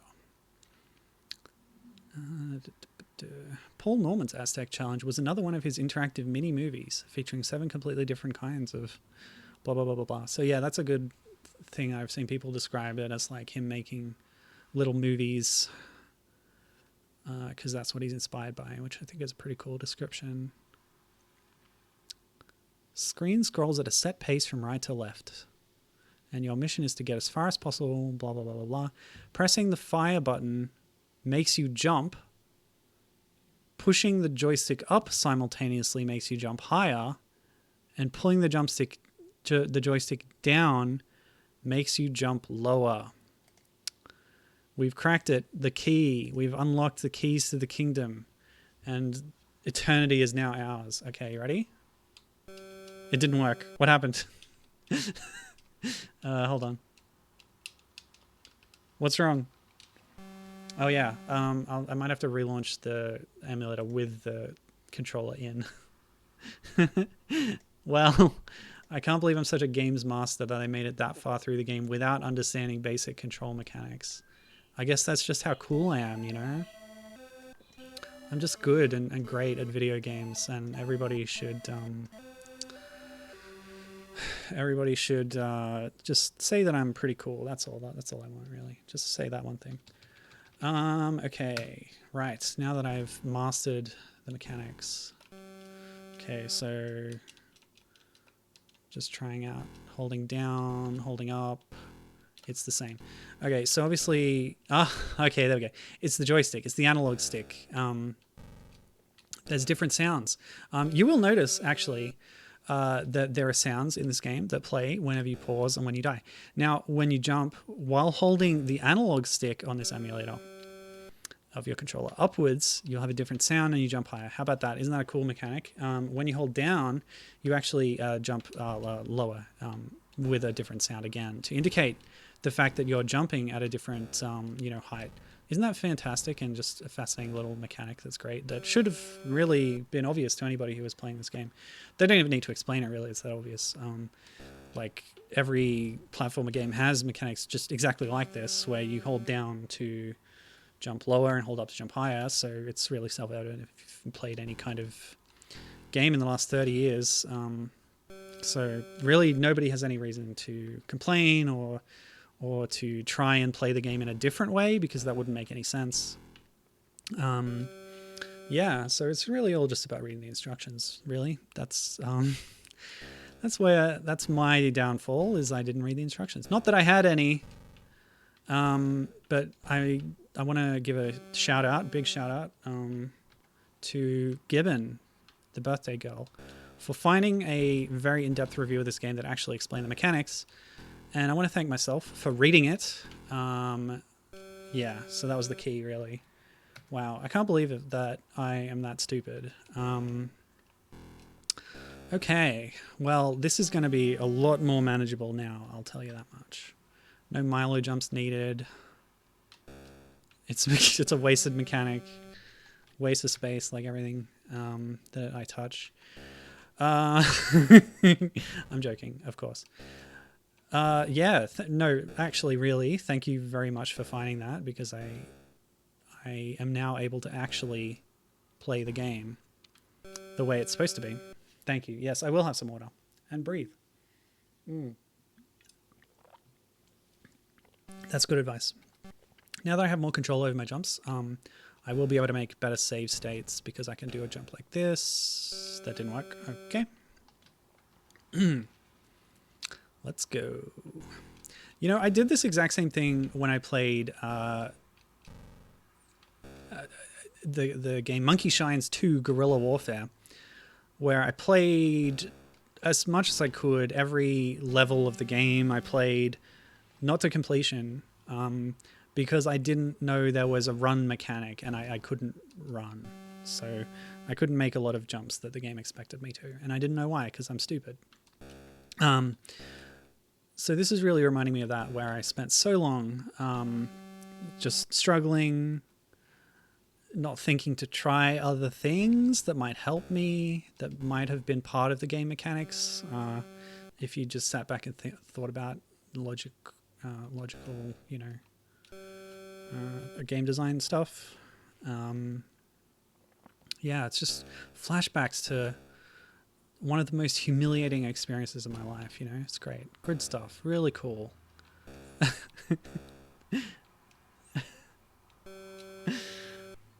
Okay, sorry. I'll stop being so hard on myself.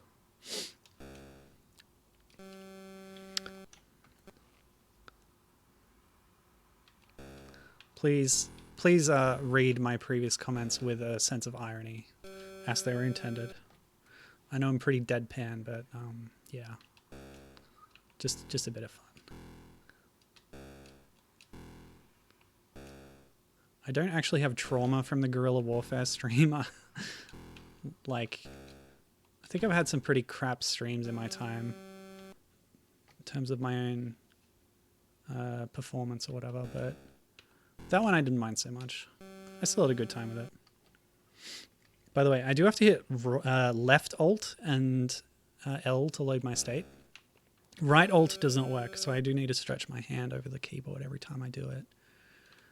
Luckily, I have rather large hands, so it's not too much of a problem. Oh boy. See, it's still difficult, even if you know how to high jump and low jump. But it's at least a bit more manageable.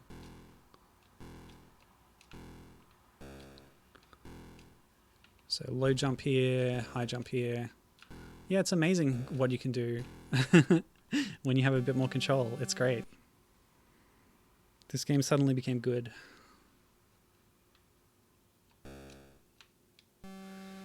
Oh, me back. I'm gonna just like... Whoa, boy. That's not what I wanted. I'm gonna pull up that soundtrack I was talking about. Here we go. Get some nice beats in the background.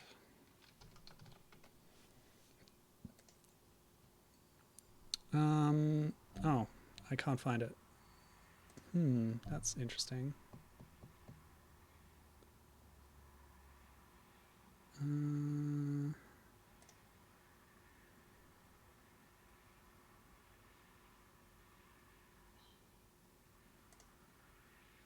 There's no safe distance.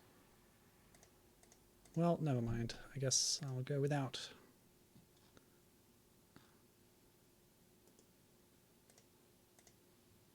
Back to this, I suppose.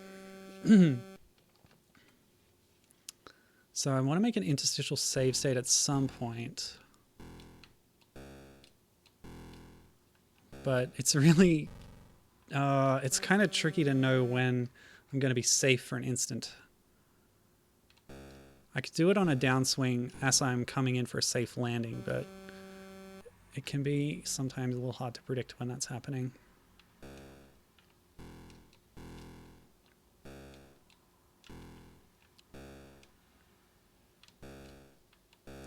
So this, for example... Oh! I was too late, and I'm not sure. Yeah, that was bad. So between those two falling columns, I can rush to hit the button. I guess my other problem now is that I'm actually using both hands on the controller, where before it was a one-button game as far as I was concerned, and my other hand got to do my load state button. Oh, no.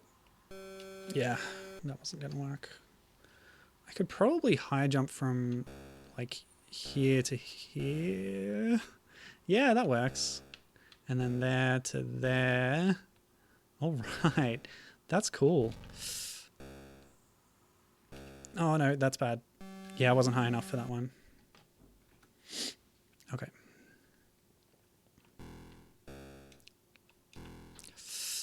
Yeah, I left that one too late. Could have done a low jump. But you know what they say about hindsight?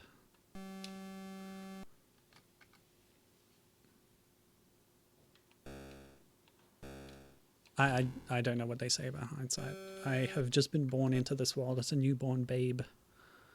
No skills. No knowledge. Everything is new to me. A world of constant wonder and delight.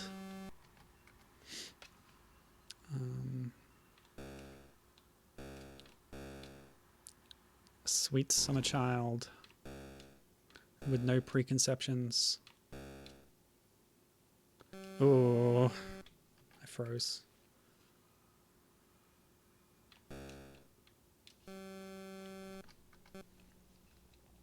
Okay, this time I'm gonna make myself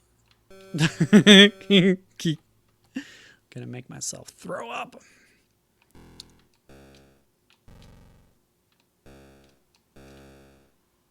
What was that? I got like a double jump off another block or something.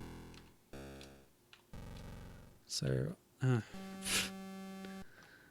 it's like normal, high, low, normal, high, low, and then high, and then normal, and then high, and then high, and then pause. Okay, great. Just in case, we'll make a new state, and we're good to go. Let's go. Whoops.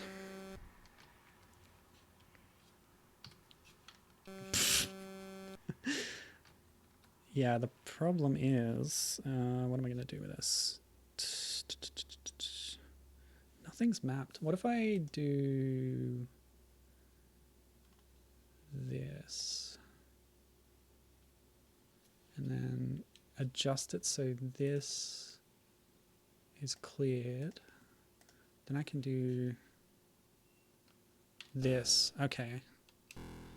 I've worked out a little controller trick that might help me a little bit. Because I can do this and then... Yeah, okay, that works. I've given myself a little bit more space by mapping some of the keyboard functions to my controller, which weren't otherwise a go. So small jump, big jump, that looks good.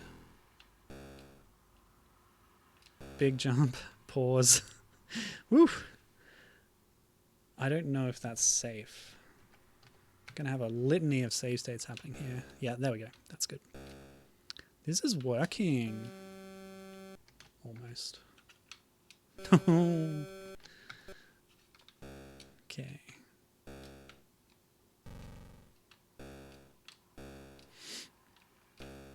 No. My instinct is to do high jumps more often than not in this region. Because it's a bit safer.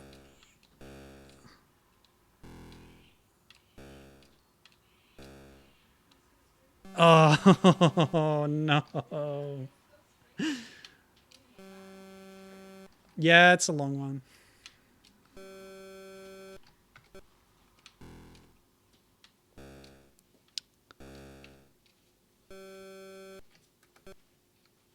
But I'm almost at the last phase. Yeah, it's pretty cool. Your stream is longer than a midnight. She started before I did, I think. Yeah, just before. I'll tell you what, sitting for this long in this position on this chair, my butt's not happy. I need a real good gamer chair that costs like $10,000. That's what I need. Do you have a gamer chair, Gibbon? You could try leaning back a little. You're very I need to hit the keyboard though. Well, you could move your chair in. Oh, like this? Yeah. Oh, ow. I guess. Oh, thank you.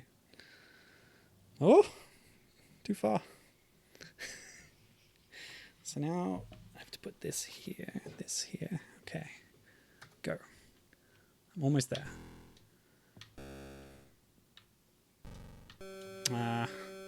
Bad timing on that one. I'm doing really well. It just took me this long because I went through half the game without understanding that you had different jump mechanics.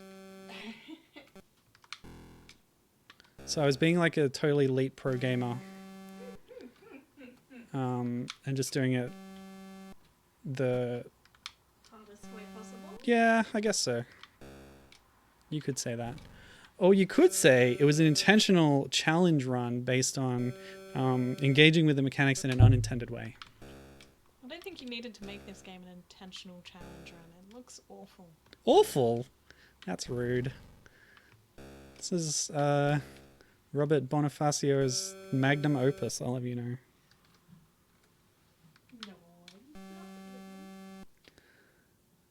No,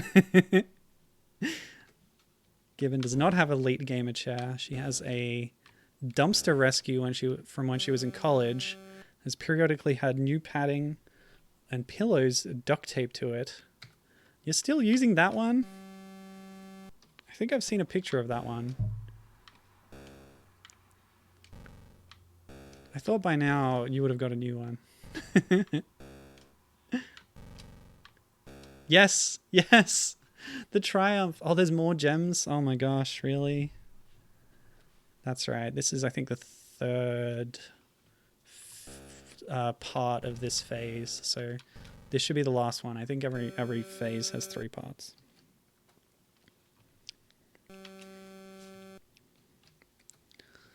Well, like an okay chair isn't that expensive. A good chair is very expensive.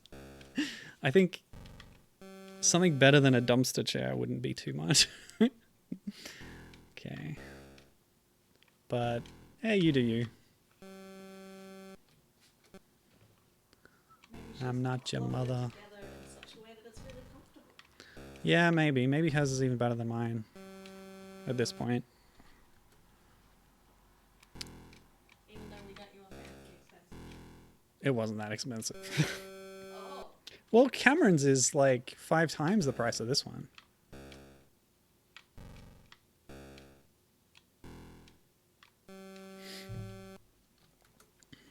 But he's a late gamer. He plays 4X strategy games, so he needs to be sitting in the one place for a long time. You know what I mean?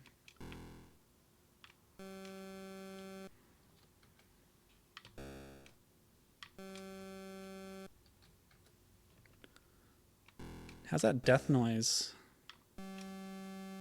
It's just what you want in your ear holes. I could turn it down. But not in my own headphones. So I need to go normal, normal, up, down. Nope. Just normal, normal, normal, I guess. Normal, normal, normal, normal. Now up, now up.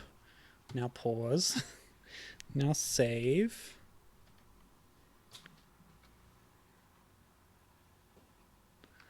Yeah, that's true. Regular paychecks is good, but car finally dying, very bad. Very expensive to get a new car if you need it. Although you weren't driving it much anyway, though, because it was like a total bomb, right? No offense. Something is wrong here. I think I need to fall here and then jump higher. Yeah, that'll be it. So fall here, jump high up, and then continual high jumps to stay high over this reach of falling blocks. And now low, and then high.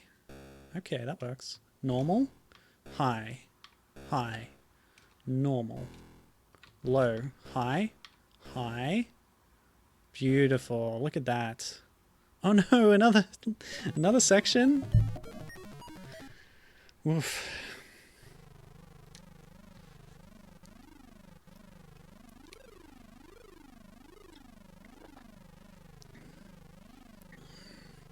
I do admire your pure scrounging spirit. Repairing that chair and keeping that car for so long. The walls. Okay. Phase 7. The final phase of Aztec Challenge 1983. Just shooting up into that ceiling. Sticking your head in there. That's so goofy. Alright, let's see if we can Play this game properly this time. Go. You see how a high jump will get you between these? Isn't that cool? What a great mechanic. Like, other games have handled different jump styles more elegantly, like just holding the button. But arguably you have even more control in this scheme, where you know exactly how long that jump is going to be going into it every time based on your inputs. Oh. Well, no, I didn't mean a new car.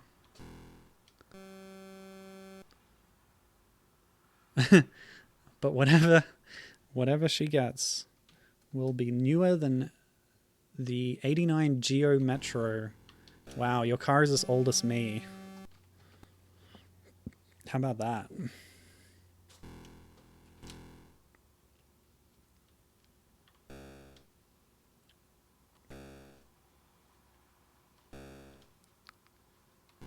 Oops. Yeah, I just actually needed to do a low jump off the end of that and not do an earlier normal jump.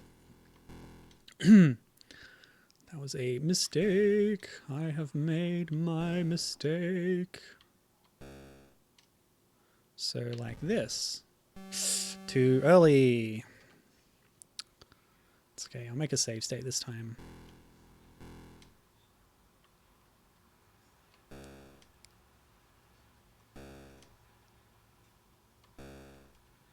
So like this. And then like this. Oops. Yes. Beautiful. Even more beautiful. Spectacular. Dream purchase is a Nissan Cube, which would only be like a decade old or so. No idea why people don't like those. Is that like a smart car? Because those are pretty cool. Wait a minute. Oh yeah, the walls. We're in the walls. We're still in the walls. We'll always be in the walls. We have always been in the walls. And we've always been at war with Eurasia. And that's another extra life for the pro gamer over here. So this is all normal jumps at that phase. Just wanted you to hear that noise again, eh? Pretty cool. Okay. Oh, I waited too long to do a high jump. I'm gonna save state there next time. So it's not like a smart car. So this one's normal. Oh, what happened there? Friend had a smart car. It nearly blew over on the freeway. That sounds terrifying. Okay, I take back everything I said about the smart car. Death trap, I now say.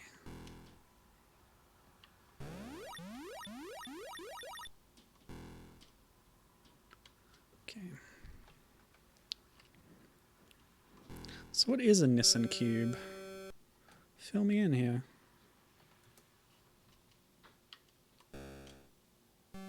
What's that all about? Guess I just need to wait a bit longer. Nope, that was almost as long as I could have waited. Whoops. Whoa, something went wrong there. My muscle memory is what? Do a high jump from earlier. Yeah, that's it. Perfect. Perfection itself, like a master crafts person or chef. My gameplay is a pure work of art.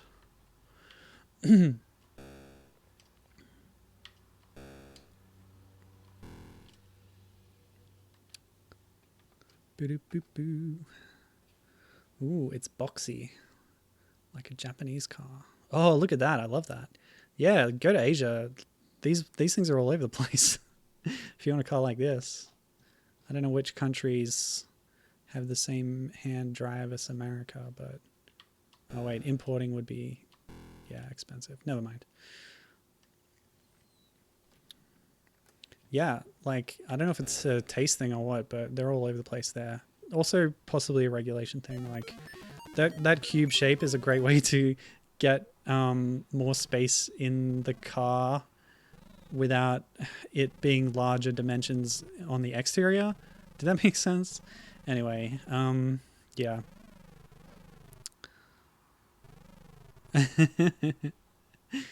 Gibbon's father described them as a rounded off milk crate.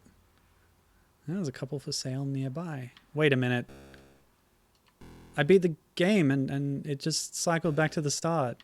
AKA the most disappointing ending a video game can have. And yet it's all too common in this era, eh?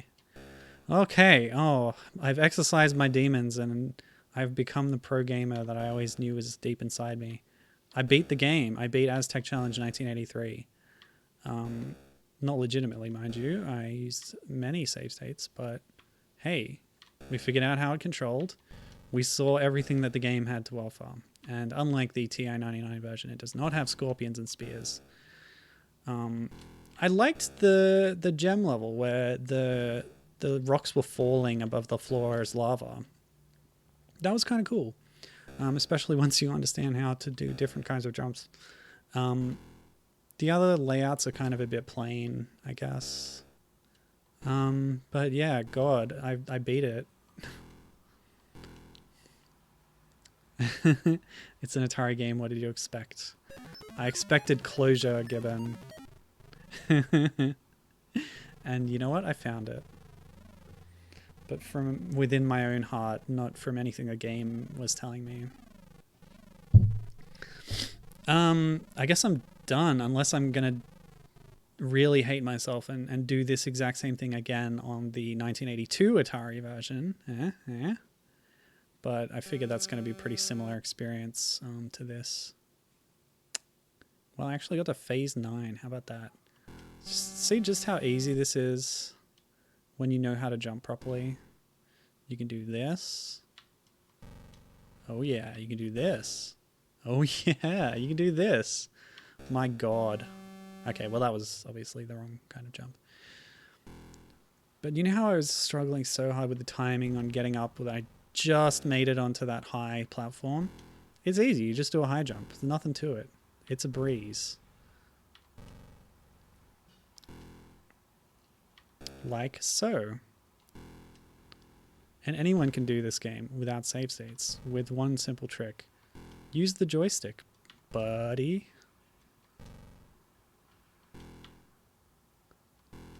How's that for like video games? Huh? Pretty cool. All right. I want to stop and like go sit down and drink more water. So that's going to be it for today's stream. Happy birthday, Gibbon. I'm very happy to accommodate any request that you have.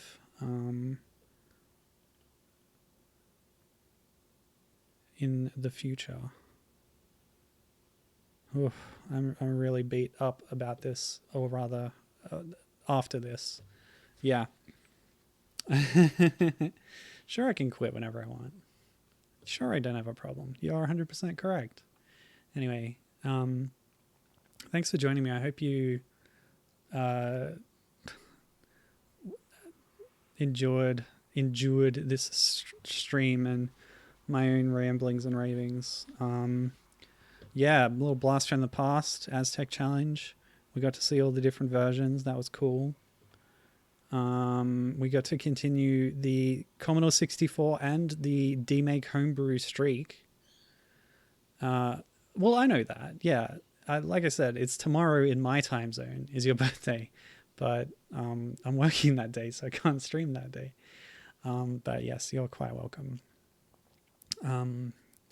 Yes, okay. So thanks for watching and have a good one. Happy birthday, Gibbon. Everybody send well wishes to Gibbon. She deserves it. Okay, goodbye now.